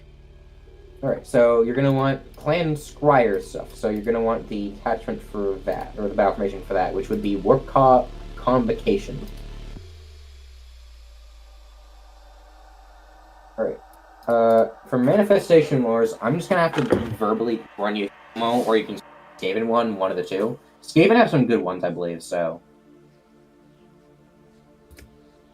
If you wanted to use the Skaven one, let's just do that. Yeah. Cool. Alright, let me check what the Skaven one even is again. I think that one might just be on Wikipedia. Alright, there's the Bell of Doom, the Vermintide, and the Lightning Vortex. Side note, by the way, Skaven also have like really good spells, I believe. Yeah, you just have like... Yeah, you just have one that's just like remove your guys from the field and then put them back on the field. You have one that's just like a laser, etc. Like, you literally just have Smite from 40k, which is good.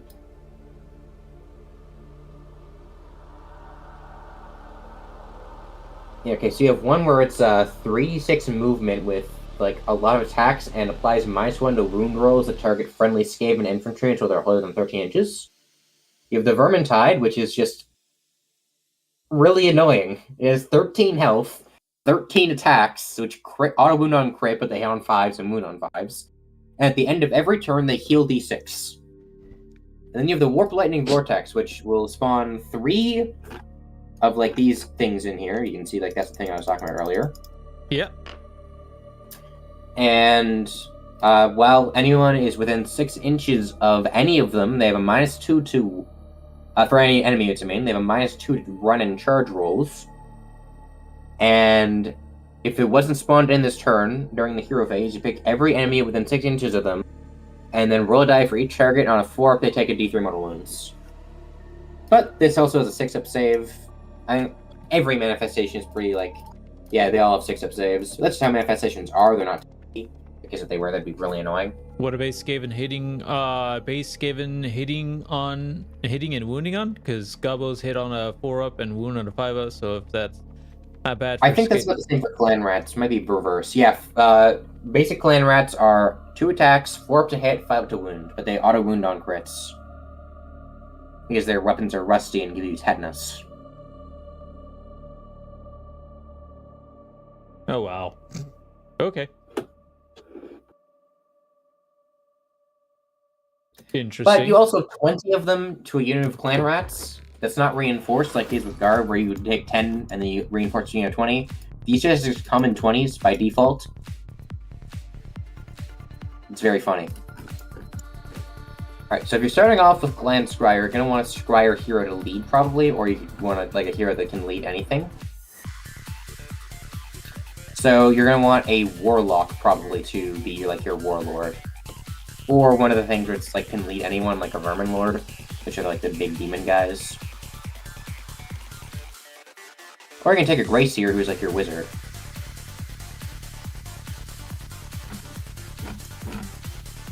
There's also this thing, which is the Grey Seer on a Screaming Bell. But that might be a bit big. Grey Seer on Screaming Bell. Also, combat range is 3 inches. Yep, he told me that. Yes.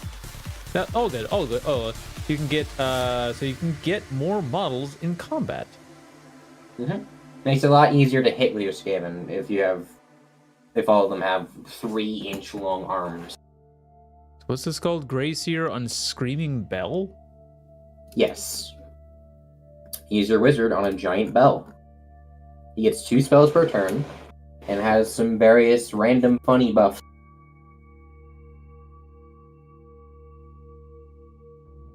Alright, so hero phase. Peel of Doom. Peel of Doom. Not Pearl? Peel? Okay. I'm going to look up that word real quick, because a loud ringing of a bell or bells. That tracks. Anyways, out of 1, take D3 mortal wounds, obviously. 2 to 4, Wall of Unholy Sound. Until the start of your next turn, subtract 1 from hit rolls for combat attacks made by enemy units while they are within 13 of this unit. And 5 to 6, Apocalyptic Doom. Roll a d3 for each enemy unit within 13 of this unit. On a 2-up, inflict an amount of mortal damage on that unit equal to the roll.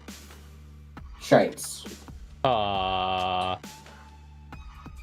take you. Also has the spell Crack's Call, where you pick a visible enemy unit that isn't flying, is on 13 inches of this unit, and then roll 2d6, and if your casting roll is higher than the target's move characteristic, they take mortal damage equal to the difference between your casting roll and their move characteristic. I'm taking so it. if you cast that, note that everything is like 1 inch slower than it would be in 40k. 5 inches is the default in this game. 4 inches is like what you would get if you were a slow unit. So like my Ossiarch, like my Mortek guard in Ossiarchs, they move 4 inches because they don't have tendons and legs. Oh, and then you also have a 6-up ward while you're wholly within 13 inches of the bell. And the bell itself was a 5-up ward. Oh wow. Pretty good unit. Yeah, it's a very good thing to like have in your army, I think. Alright. Do you want to give any enhancements, a heroic trait or artifact? I believe you have some pretty good options. Oh yeah. So artifacts of power. There's Foul Hide. Heal D3.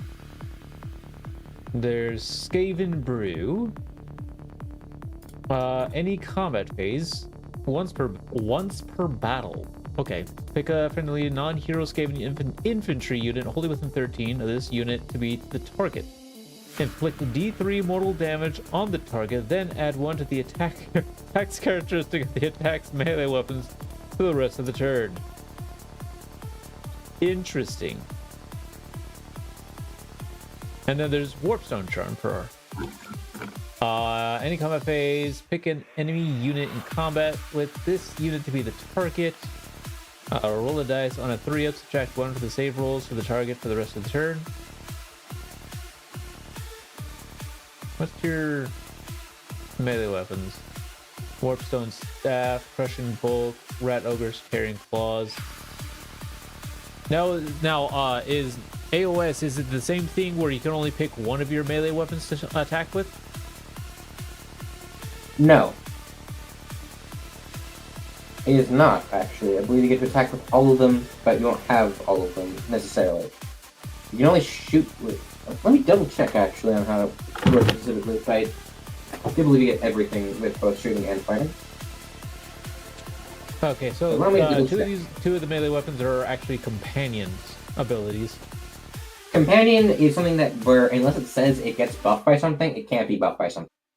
Oh. Okay. For example, if you were to feed that to like another Bracier on Screaming Bell, for example, the companions would not get the buff of the, or if you were to feed that to yourself. Oh. But you can always feed the Skaven Brew to a different unit. You could feed it to something like the Storm Fiends to give them more attacks in melee. They're pretty good melee. I'm just gonna take the Foul Hide. It's pretty good. Especially on something big like that, and wants to live longer, obviously. And then there's heroic traits. There's Devious Machinators and Ruinous Realm Gnawers. What's the difference between those? Sorry, what were you? I was reading. There's Devious Machinations and Ruinous Realm Gnawers. There's 3 heroic traits on each of them. So that's basically your options for your heroic traits and your artifacts. Oh, okay. Yeah, this unit is you can pick one of each. You don't have to give both to the same guy if you don't want to. You can if you want to. So you could give you can pick. You're gonna need another regiment. Obviously, you can pick that for your second regiment, or you can just double up on this guy and make him like super powerful if you wanted to. Everyone has different names for their options for your enhancements, just because it's just fun flavor. It's fun for it to be called Devious Machinations. Scurry away. If this unit is in combat, roll a die on a 3-up. This unit can immediately use the retreat ability as if it were your movement phase. When does that one proc again? It's called Scurry Away. Yeah, but when does it proc? I mean, any combat phase. Oh, that's really fun. Yeah, I like that one. That's really good. It's also just very flavorful. That is very Skaven. And then there's Short Tempered. I've been like treated very well this edition. They have a very good battle tome, I believe. Yeah. Short Tempered. Add 1 to the run rules and charge rules for friendly Skaven units while they are wholly within 13 of this unit. Run is once again just advance. Yep. And these aren't using modern military tactics words. Skilled Manipulator. While this unit is within combat range of a friendly non-hero Skaven infantry unit, this unit has Ward 4+. Each time you make a successful ward roll for this unit, allocate 1 damage point to a friendly non-hero Skaven infantry unit within this unit's combat range after the damage sequence for this unit has been resolved. Basically, you're poking damage over to someone else. Ah, okay. Now there's Ruinous Realm Gnawers. Okay, Devious Underling. Pick a friendly Skaven hero on the battlefield with a health characteristic that equals or exceeds this unit's health characteristics, which is probably not going to be likely. It's got a 15 for health. Wait, what options are you saying? Hold on. That might also be like a new thing that isn't legal. Let me check what you're looking at real quick. Okay. I'm looking at it on New Recruit. Yep, I know. All right, yeah, Ruinous Realm Gnawers is new. That's Okay, not so I legal won't worry yet. about that. Yeah, Devious Machinators is what's legal until the next General's Handbook. Then both will be options. Okay. I don't know how it'll be after that. We'll see.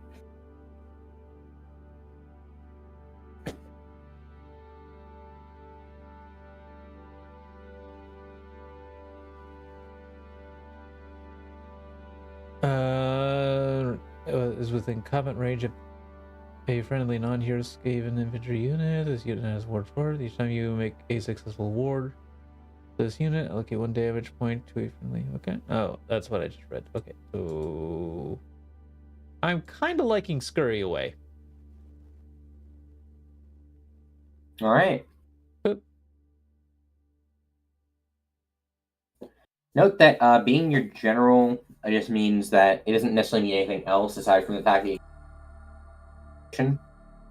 I'm sorry, you cut out that. being a general doesn't like mean anything like in 4K. It just means have more guys in your regiment for now. Ah, okay. I think it also. Let me just double check because there is like a rule in like an actual match with the current General's Handbook. Oh yeah, Honor Guard. You get to pick a unit in your General's regiment to be like buffed and be a little better. You can either have them be a bodyguard, where they'll make it so that enemy units, melee weapons, have less attacks if they're near your general and that guy. You can add 1 and to hit and wound rolls for them for their attacks against any enemy units that are in the enemy general's regiment, or you can just give them +1 rend against any kind of unit, any one kind. You can pick anti-infantry, anti-war machine, etc. Which you'll usually just pick anti-infantry because, yeah. Yeah. Okay. But that's something that you decide when the battle starts. Gotcha. Okay. And so now that I have my general, and keep in mind you want to put like your big units in the general regiment so you can buff them up with the honor card. I'm sorry. But like that is a thing to keep in mind where you're gonna put like your big stuff in your general's regiment so you can make honor card. Like if you have like a cool like hammer unit where it's like, yeah, I want these guys to run in and kill, you're gonna want that in your general's regiment so you can make them honor card and have them be like anti-infantry 1 up, or 1 rend.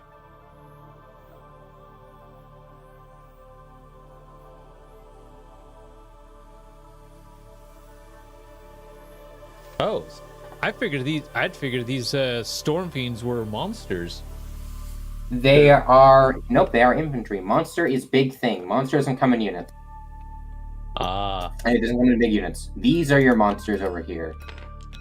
Ah. Those are also both clans Molder. Smug Jar. Pot of Greed. I have no idea how that got there. Who could have put that there? That's a good question. Anyways, what's going in the army? It's great. Smug Jug. Oh boy. All right. Storm Fiends. Boop. Do you want to reinforce that? They normally come in a 3, but you can take them in a 6. Yeah, let's reinforce them. All right, so I'm gonna have to like guide you through actually building this unit because this is one of the very few units that has a war gear weapon, like war gear. All right, so for 2 of your guys, you're going to have the options between either warp fire projectors or wind launchers. Warp fire projectors will have a lot of shots and hit really easily and have high rend, but only do 1 damage. Wind launchers don't hit as easily, but they do more damage. They do D3 instead of 1. So it's either also warp fire projectors can shoot in combat. So it's either 10 inches of shoot in combat, 2d6, 2 to hit, 4 to wound, 2 rend, 1 damage, or 15 inches, 3 attacks, 4 to hit, 3 to wound, 2 rend, D3 damage. You either take 2 of 1 or 1 of each.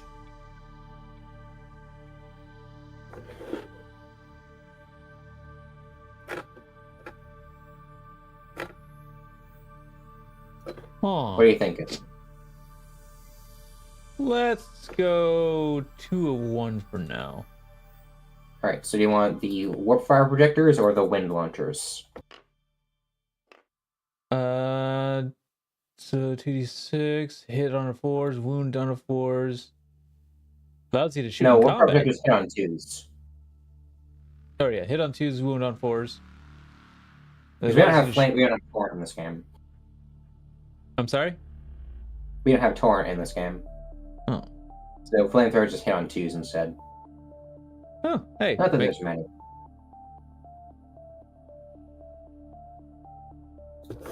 Interesting.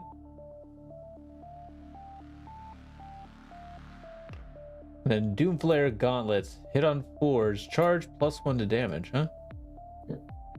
That's for a different choice later. Okay.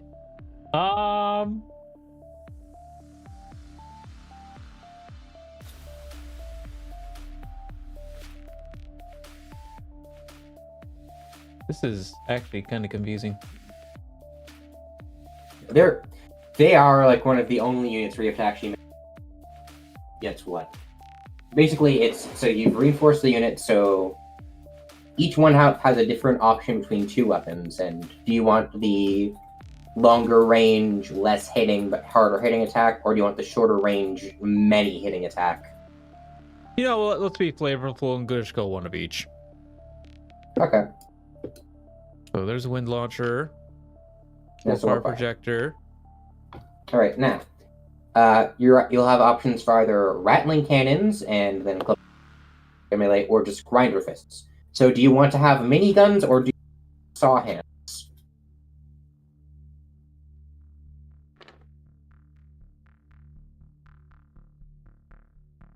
I think the implications of both in combat are rather self-explanatory.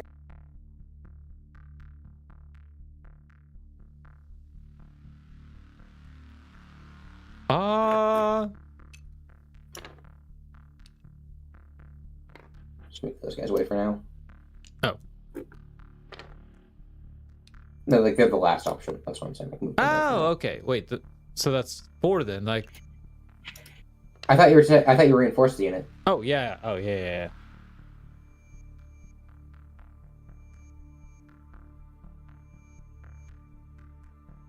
Do.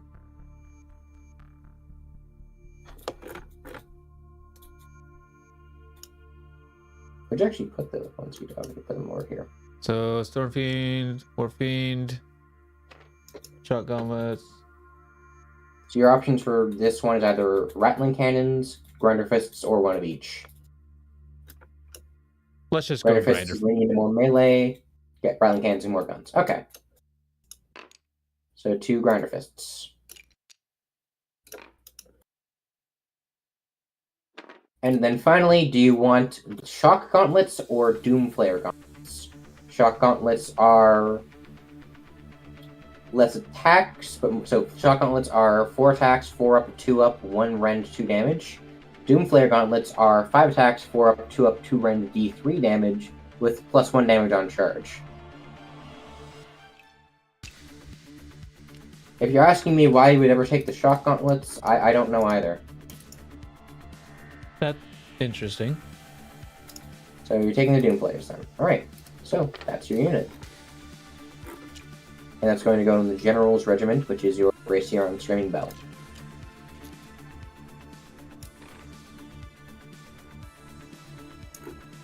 Now, may I offer a recommended unit for your list? Yes, please. You're going to want the Warp Blaster.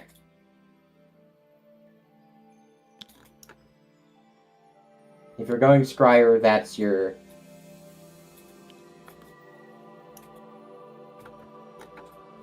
That's like your core thing for Scryer. It is the big minigun that shoots much shots. You currently don't have any heroes that can activate its ability, but you can add those as it goes on. You could add one in as a Skaven Overclaw right now if you wanted to this regiment. So it would be like a non-hero unit in. It would be acting as one, even though it's still a hero. Huh. So you could add in any of the warlocks to this regiment as well if you wanted. which are your Scryer heroes, or you can just have them start up their own regiments once you're done with this one. All right. Actually, you know what? Oh, crap.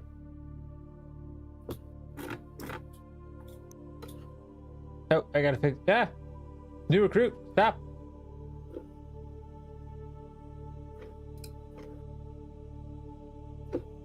Ah, crap. I gotta...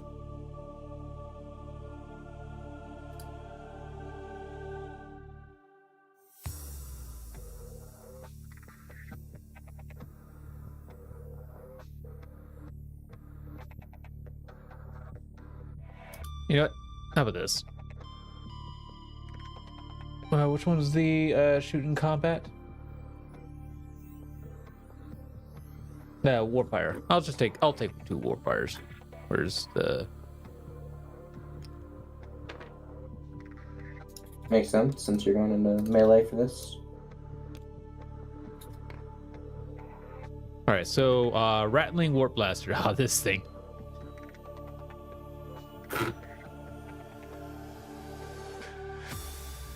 Alright, so that's...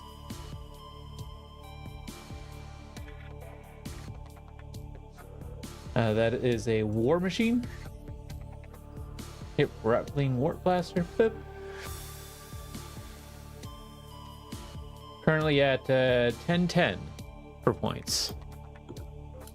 Alrighty.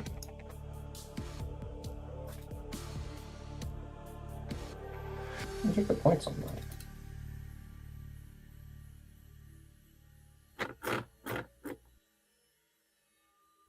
That's 140. Screaming Bells 350.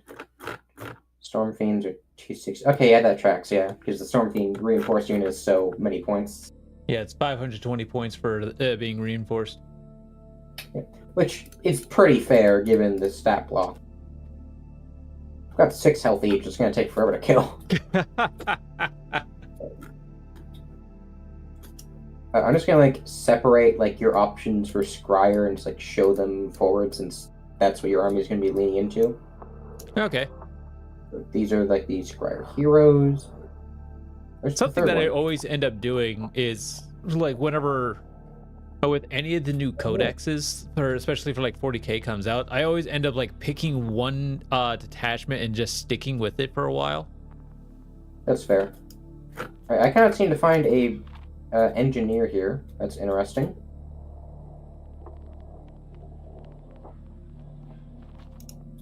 So let's just pretend the Deathmaster is the warp block engineer.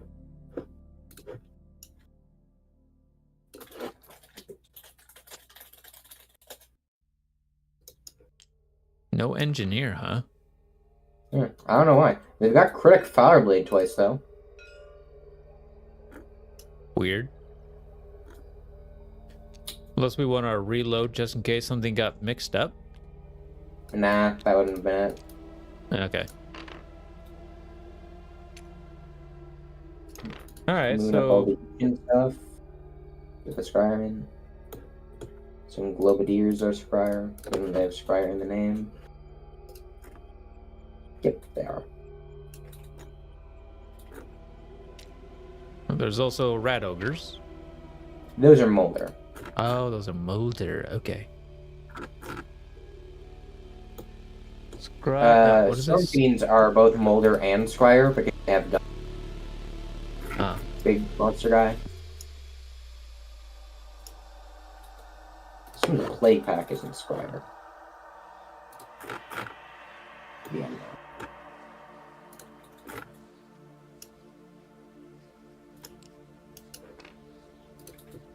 I'm not...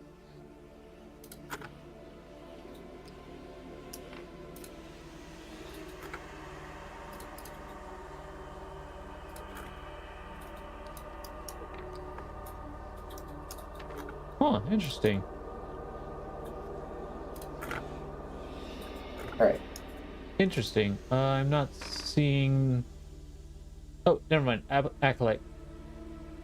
There... Scry Globadiers, like, it's actually Acolyte Globadiers?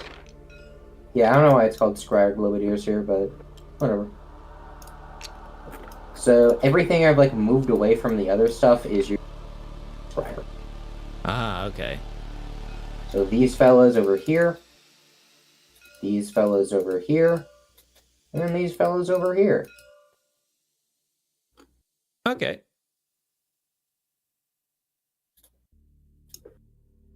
Note that these are all 3 separate units. They're all 3 separate units, huh? Yeah, they're all like the same kit, which is why they look so similar. Yeah, I kind of figured that, but that's still hilarious. Jezzails are snipers, Rattling guns are smaller version of the Warp Blaster, Warp Fire Throwers are flamethrowers, and then I don't actually know what the Warp Spark weapon battery does. Let me go check.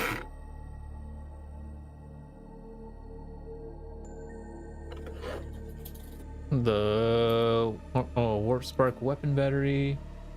I don't know. Oh, that's the Warp Volt Scourger. I don't know why it's called that here. I'll just rename it.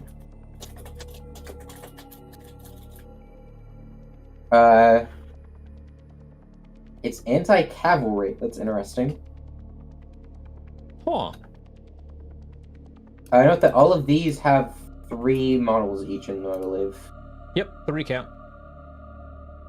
Range 15 inches, attacks 2d6, hitting on 2s, wounding on 4s. Note that these are all weapon teams, which mean weapon one of in a unit in a regiment that is not led by a scryer hero. So like this regiment, you can't have more than one weapon team in. Actually, is the Warp Blaster weapon team? No, it's not. It's just a war machine. So if you wanted to staff up on a bunch of like Jezzails, which is a very good, I believe, then you would need to have one of these fellows leading it. Okay.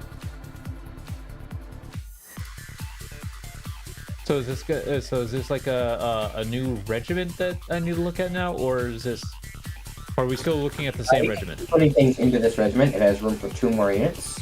Ah, okay. But I'm saying like you can't bring like 2 units like Globadiers or unit Globadiers Warp Blast, Rattling Guns or something. You can only have one of these guys in a unit that is led by a Grace hero. Because they need to be led by a Scryer hero to be for that to work. Oh, okay. There's not a Scryer hero. But you could have like one of these schmucks as like a Overclaw, which is like a non-leading hero. And then you could have like 1 unit of like Warp Bolts or something if you wanted to.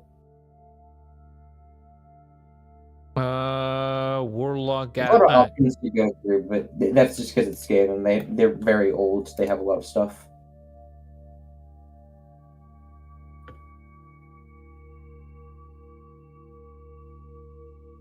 And there's anti-shooting combat. Hero, Wizard, Infantry, Chaos Skaven. Okay, what is you? Arch Warlock.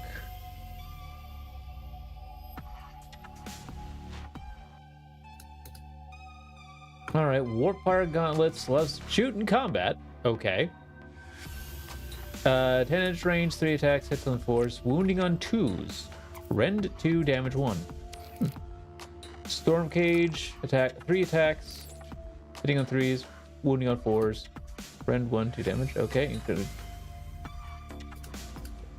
Overseers on the Engine Coven.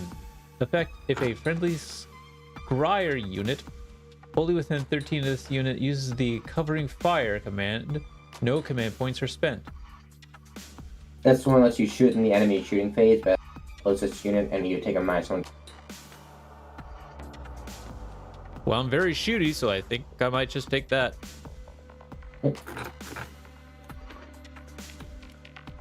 Oh, that's actually the one that cannot be taken into. Like, you'd have to make a new regiment. Oh, I'll probably do that. One that cannot be Overclaw. Okay, well, let's just set him off to the side then. Because I'll probably actually put him in another regiment, maybe. All right then. Okay, then we have the Warplock Engineer. You also don't have to do Scryer in this regiment. You can always have like some clan rat it up. Oh, right. Sure, why not? Let's clan rat it up. Alright, hold on. I just want to reorganize their layout real quick, just so they have the proper guys in the lead.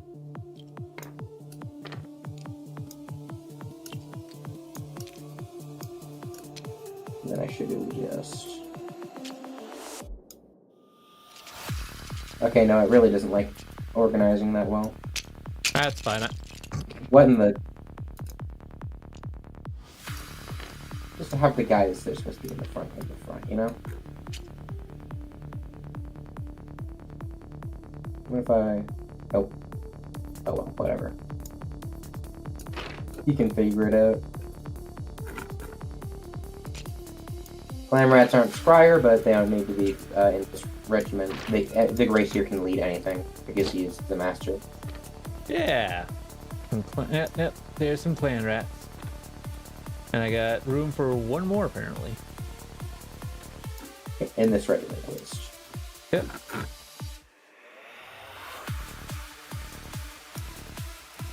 Let's move this over here since you will want that model here. Yes, just will need it in game. Ah. Yeah, so I suppose I actually better go ahead and get that in here. Wait, It's free. Oh, it's free. Oh, okay. All faction terrain is completely free. You just get it. Oh, okay. So then I'll probably look at Globadiers, or you said I could only take one special one of these. Only one weapons team in a regiment that is not Prior Hero. Ah, okay. So with your Arch Warlocks regiment, you can bring as many of those guys. Gotcha. I think I'm definitely very, other than the clan rats themselves, I'm definitely very shooty, other than, well, I guess these Storm Fiends can get into melee.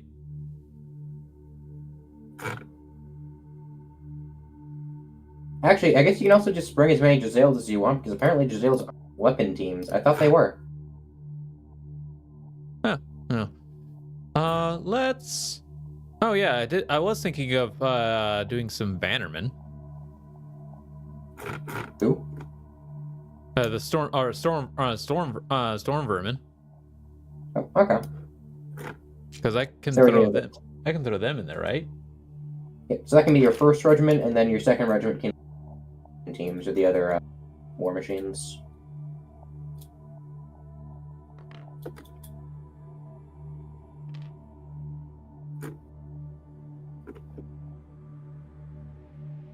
Okay.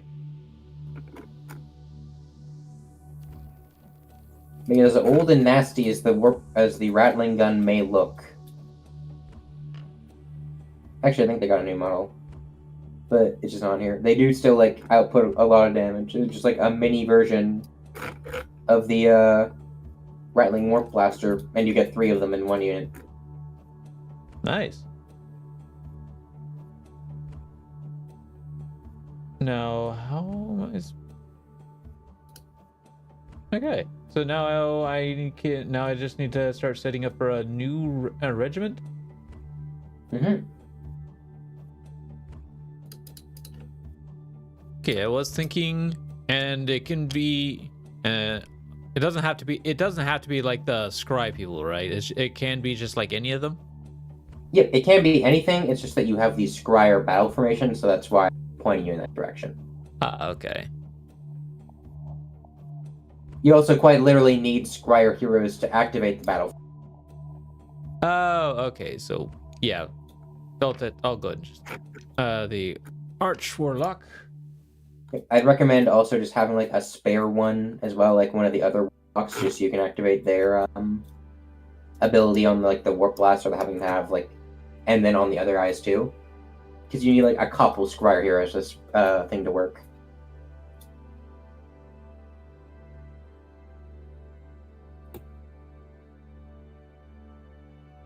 Okay, so now in new recruit, how the hell do I make a new regiment? I believe you have to scroll all the way up to the top and then hit plus regiment again, and then scroll all the way to the bottom to see your new one. You can also rename the... Oh, you'd have to buy a support new recruit to rename the regiments. Okay, can't do that.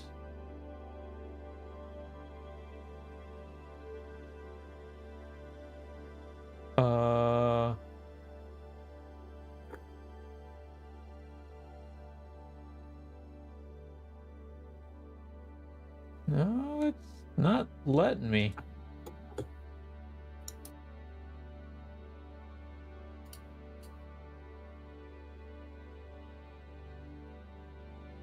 Oh.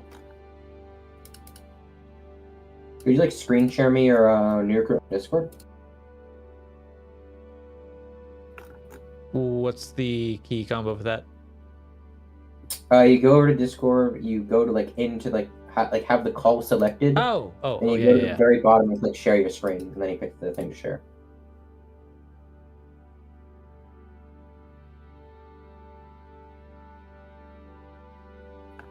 Here you go. All right, so let's look at that real quick.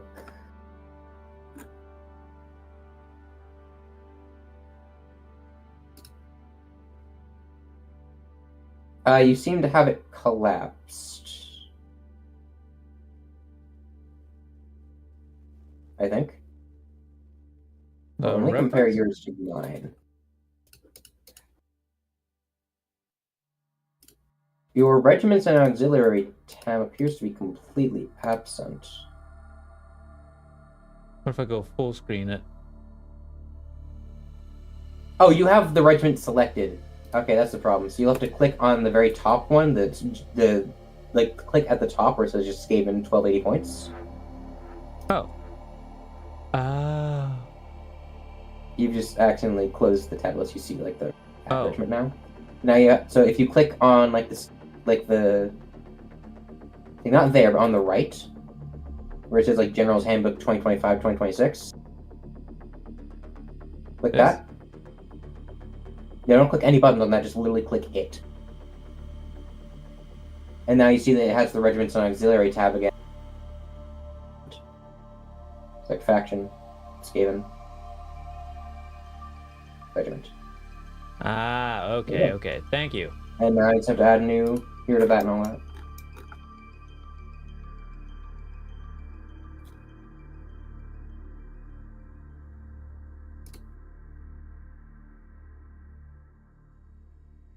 Regiment leader. Wait, what?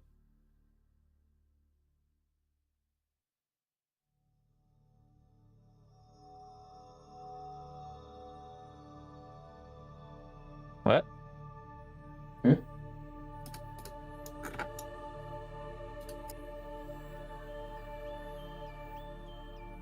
Oh, there we go. That was weird. Well, that you can't give him any enhancements because you already enhanced that on that front. I don't think I need to use trim anymore. You should be good. And then I recommend grabbing a. Can he take? No, he can't. He can't take a overclaw. That sucks. He can't take a what? Overclaw, so he can't have like one of the other worlds, like a side guy. But he can still take a. Can you still? May I suggest something for list building? He can take one unit of clan rats to move the clan rats over to his regiment, and then add like an extra warlock in his regiment. Oh, okay. So move the clan rats over to his regiment, and then add one of the other scryer characters to the existing regiment. Okay, so let's see. There's the bombardier, the galvanier. Let's look at the galvanier. He galvans.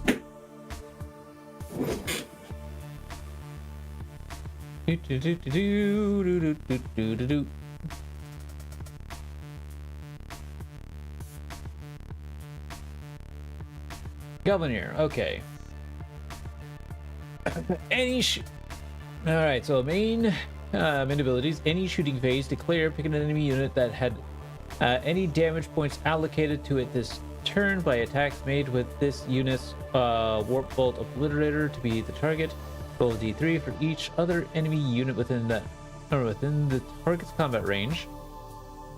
On a 2-up, inflict an amount of mortal damage on that enemy unit equal to the roll. So this guy is definitely more melee. No, that's shooting phase. What? Oh. Target's combat range. Oh, yeah, that was weird. Never mind. He's definitely more shooting. And then there's pick a friendly Warp Bolt Scourges unit. These guys are not Warp Scourge, are they? Oh, Warp Bolt. What sorry unit? The Look at the Galvanier. Storm Fiends. Oh, Storm Fiends. Let me look at the Galvanier to see what you're talking about. Galvanier. The Lightning Master. Warplock Jezzail. No, I'm looking at the wrong thing entirely. Warp Bolt Scourgers. No, Warp Bolt Scourgers are the this specific weapon team. Oh, okay. The guys with the laser gun. Okay. So probably not this guy then.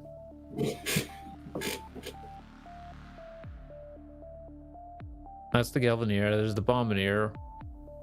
Okay, Warplock Engineer.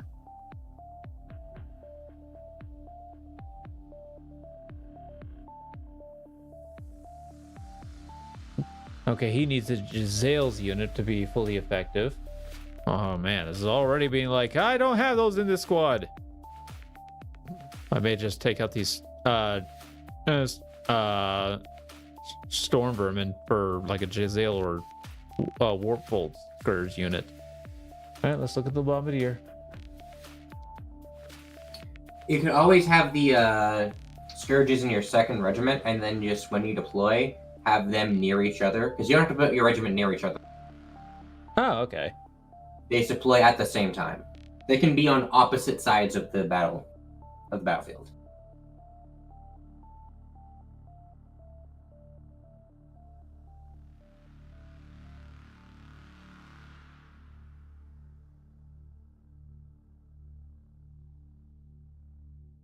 Okay, explosive payload. Add 1 to the hit rolls for this unit's shooting attacks that target an enemy unit that has 10 or more models.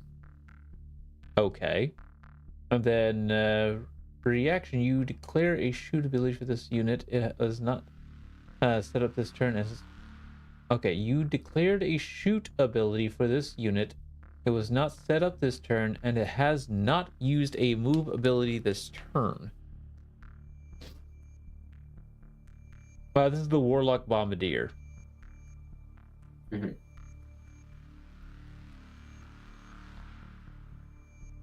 So basically, if he just stays put and he shoots, I can trigger this.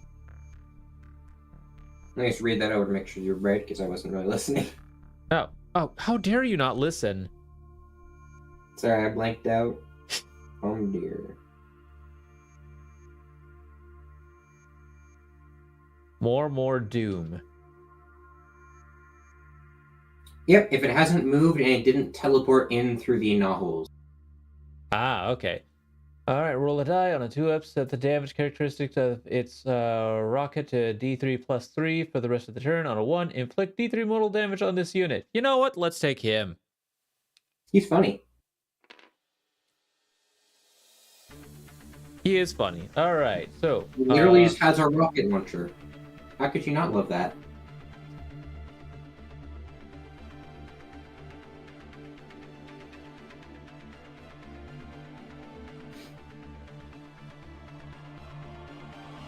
Alright, so I need...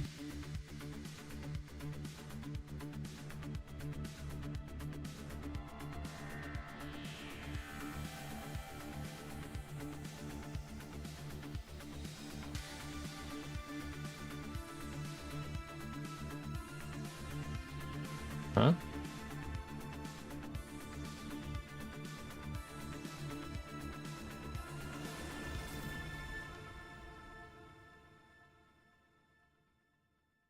I should be able to add him to this group, right?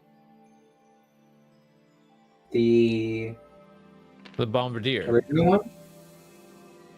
He can join the original regiment because that lets you take a extra hero, but you can't take extra heroes and regiments unless they're specified to be able to. Ah, it doesn't look like I'm The able Arch to. Warlock won't add characters from his regiment. That's why it's just moving over and then putting him in the... Because the original regiment only the original regiment can fit the extra character, but both regiments can have a unit of clan ranks. Okay, doesn't look like I can actually add him. That's because it's full. You'd have to remove the clan rats from the original one. I did remove the clan rats. Hold on. Let me check your screen again, if you don't mind. I suppose. Bombardier. You can join as an Overclaw. Oh, have you clicked on that regiment again? Probably not. So go down and click on the 1,130 point regiment, just at the top. And then scroll down from regimental leader. Hero, Warlock Bombardier. Ah, okay, there we go. Thank you. No problem. Then you click on that new one, and then you can add stuff to this one. So you add the clan rats to that.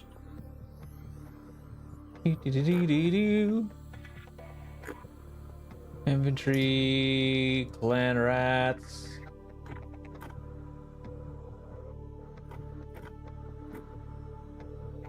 More infantry.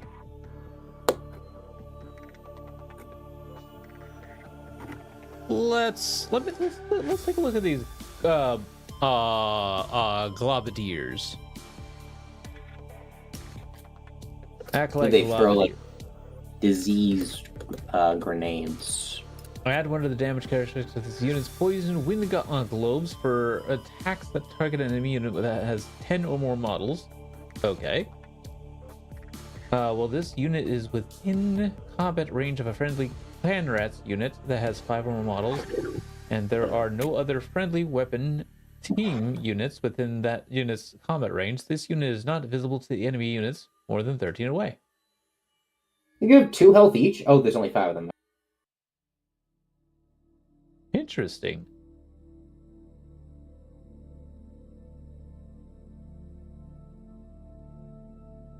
Interesting. You know what? I'll take 2 squads, thank you. If I can.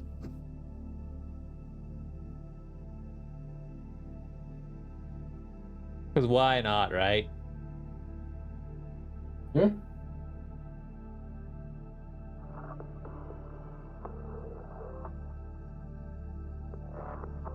All right, 2 squads of the globadiers.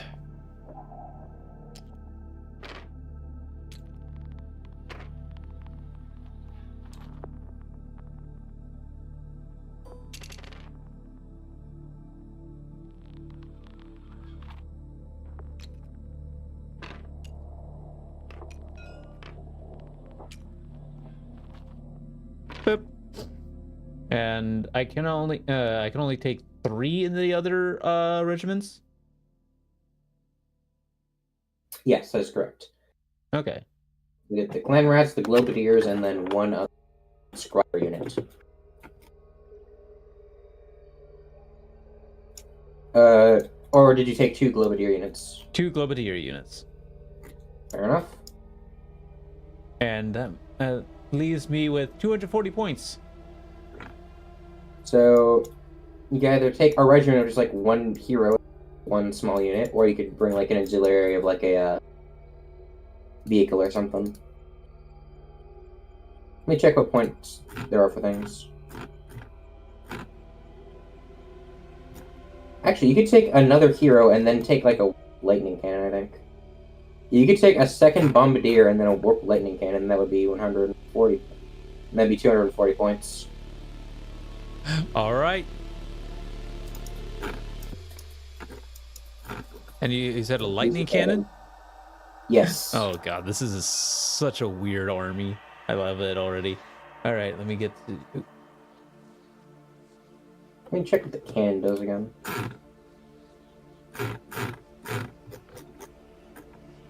It has...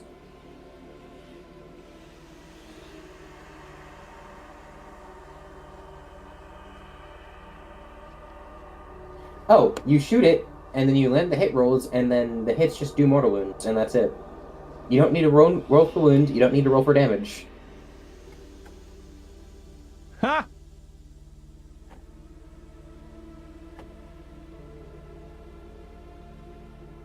And then look at its abilities.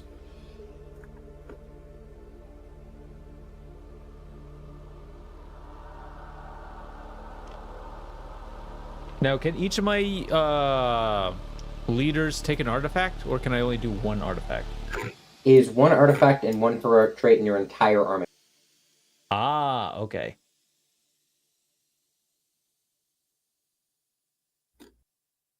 There's a warp lightning cannon. Boom. There's my 2,000 points. All right. Seems like a pretty balanced list overall for like Skaven guns. You still got a bunch of like melee stuff, even though you're leaning into a lot of guns as well. And then you've got a big wizard. That's my wizard. Now, funny thing, I actually also made a ranged army. Oh, did you? Yeah. Hold on, I'll load in my list real quick. I'm playing Siege of Sigmar. Ah.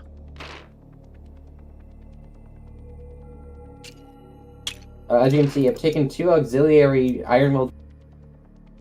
It's taking a bit for it to load in for me. Hold on, actually. All right, I see. There we go. There we go. So I've got 3 regiments and then 2 Ironwood Great Cannons as my auxiliaries. Got all these dwarves. These guys have guns. They're iron drakes. I've got some Black Ark Corsairs. Like these are all like melee. The Black Ark Corsairs have crossbows. But then as you can see, I have 20 Free Guild Fusiliers. Well, that's a big shooting unit. Yep. I also brought these guys. These guys are funny. They just run in and when they die, they do damage. But I have 2 giant cannons. Got this unit that has guns. I think these guys might also have guns. And then these guys have crossbows. So they're primarily melee. I like playing Cities of Sigmar with like mixed dwarves, elves, and humans. I see a lot of people say that you're supposed to only do one. I think they're...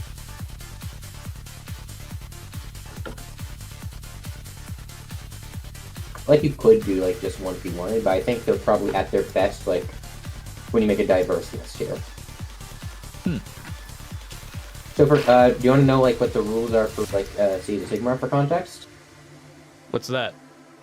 So each hero in your army gets to do one command to buff up a unit at some point in your turn.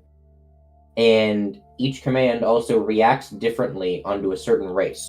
For example, there's one that's Hold the Line, where in the fight phase you get Strike last, but then you also get like a 5-up ward. If you do that to a dwarf, they also have like a -1 to be, I believe. Or there's one where when you charge in, you get +1 to your attacks characteristic, but if you do that to an elf, then they also get +1 to hit, etc. Oh.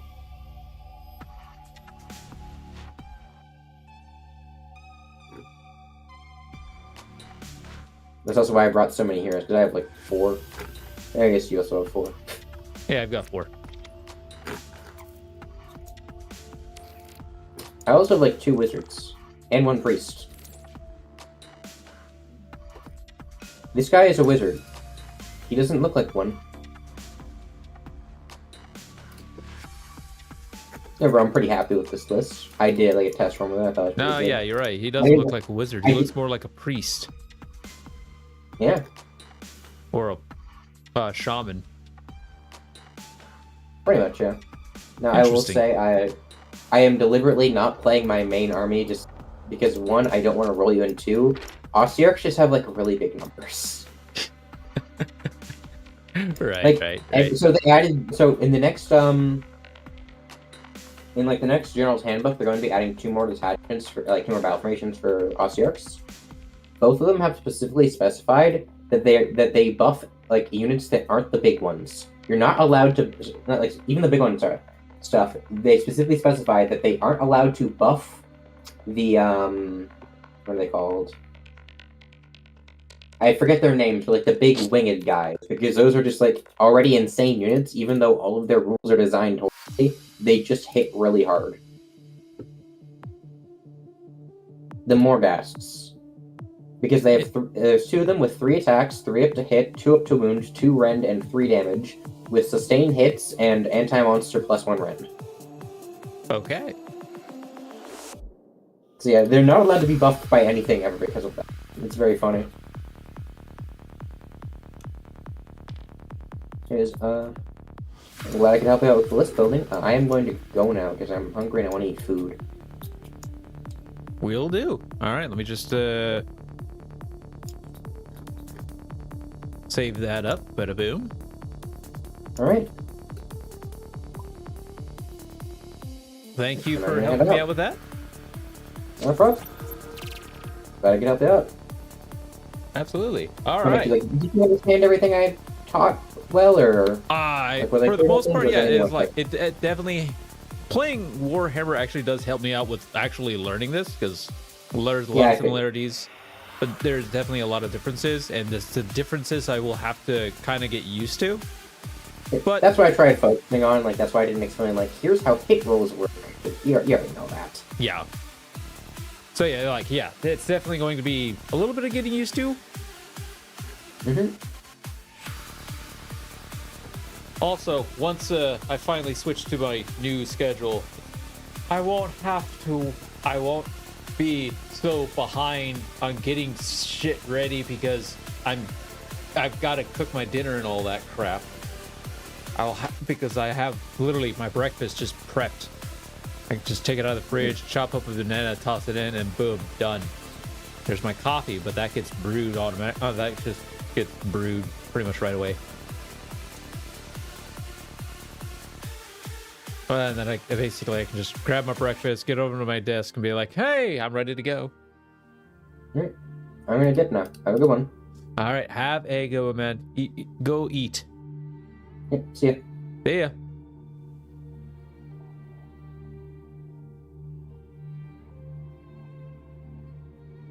All right, y'all. Well, that was definitely a learning experience. Will I remember everything? Probably not, but it's definitely going to be taking repetitions, and I'm glad I'm finally starting to learn stuff. And like, I will not lie to you all. It's definitely, sometimes for me, it does take a little while to actually learn things. But when I know things already that are more similar to those aspects, I actually learn a little bit faster. Like, because I already know Warhammer and all that. So this should actually come out very, very nicely. I'm actually kind of happy about that.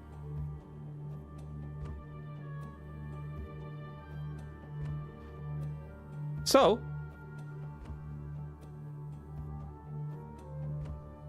this is my list. I'll have to learn these guys up a bit, unless Soulblight unless Soulblight gets updated, then I'll be like, oh, I guess I'm gonna play Soulblight instead.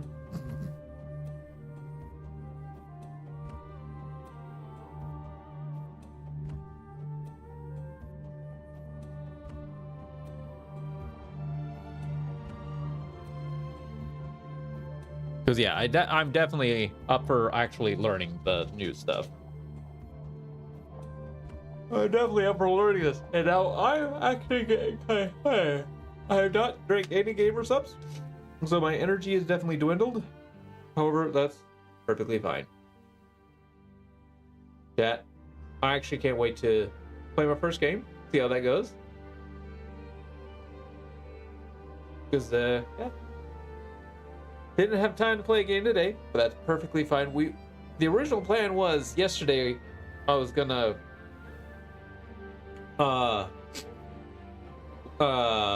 basically do what we did today, and then we were going to go through a game today, but mouth wasn't feeling well. But that stuff like that happens. Now we're here. I'm ready. I have a list basically built out and ready to go.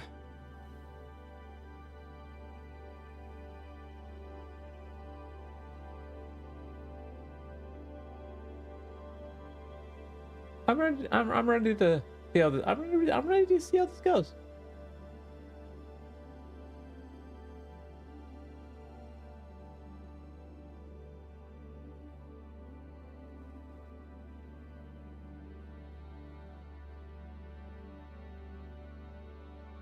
Anyways,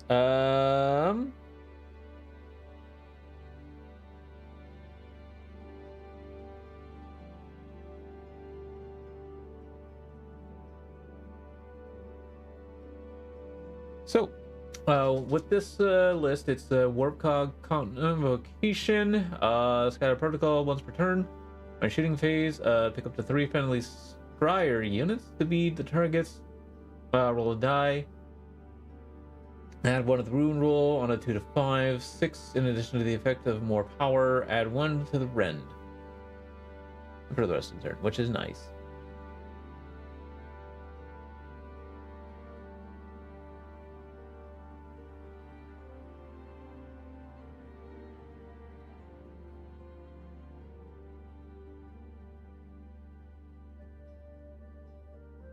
It's mostly the magic, or the wizardry, and the priest stuff that I will have to kind of start getting used to.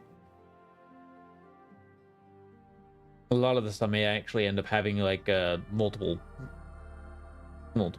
stuff going on.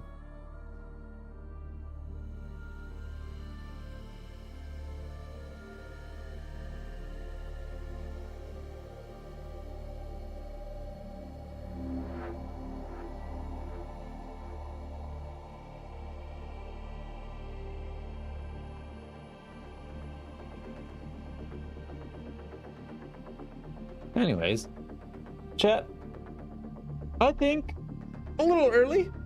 I actually have not really taken any breaks, but that's fine.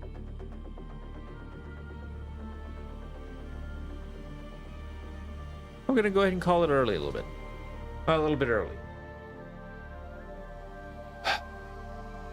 Oh, before I do, I suppose I better make sure I have test rats. Yep, looks like it. Yep, we're good. Boop. Yeah, okay. Chat, thank you for watching. Hopefully this was educational for y'all as well as for me. Learning a new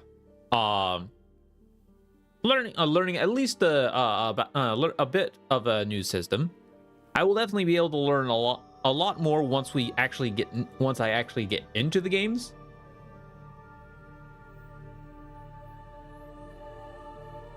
But I do need to go to bed because I do want to get up early in the morning because I do have stuff I want to do.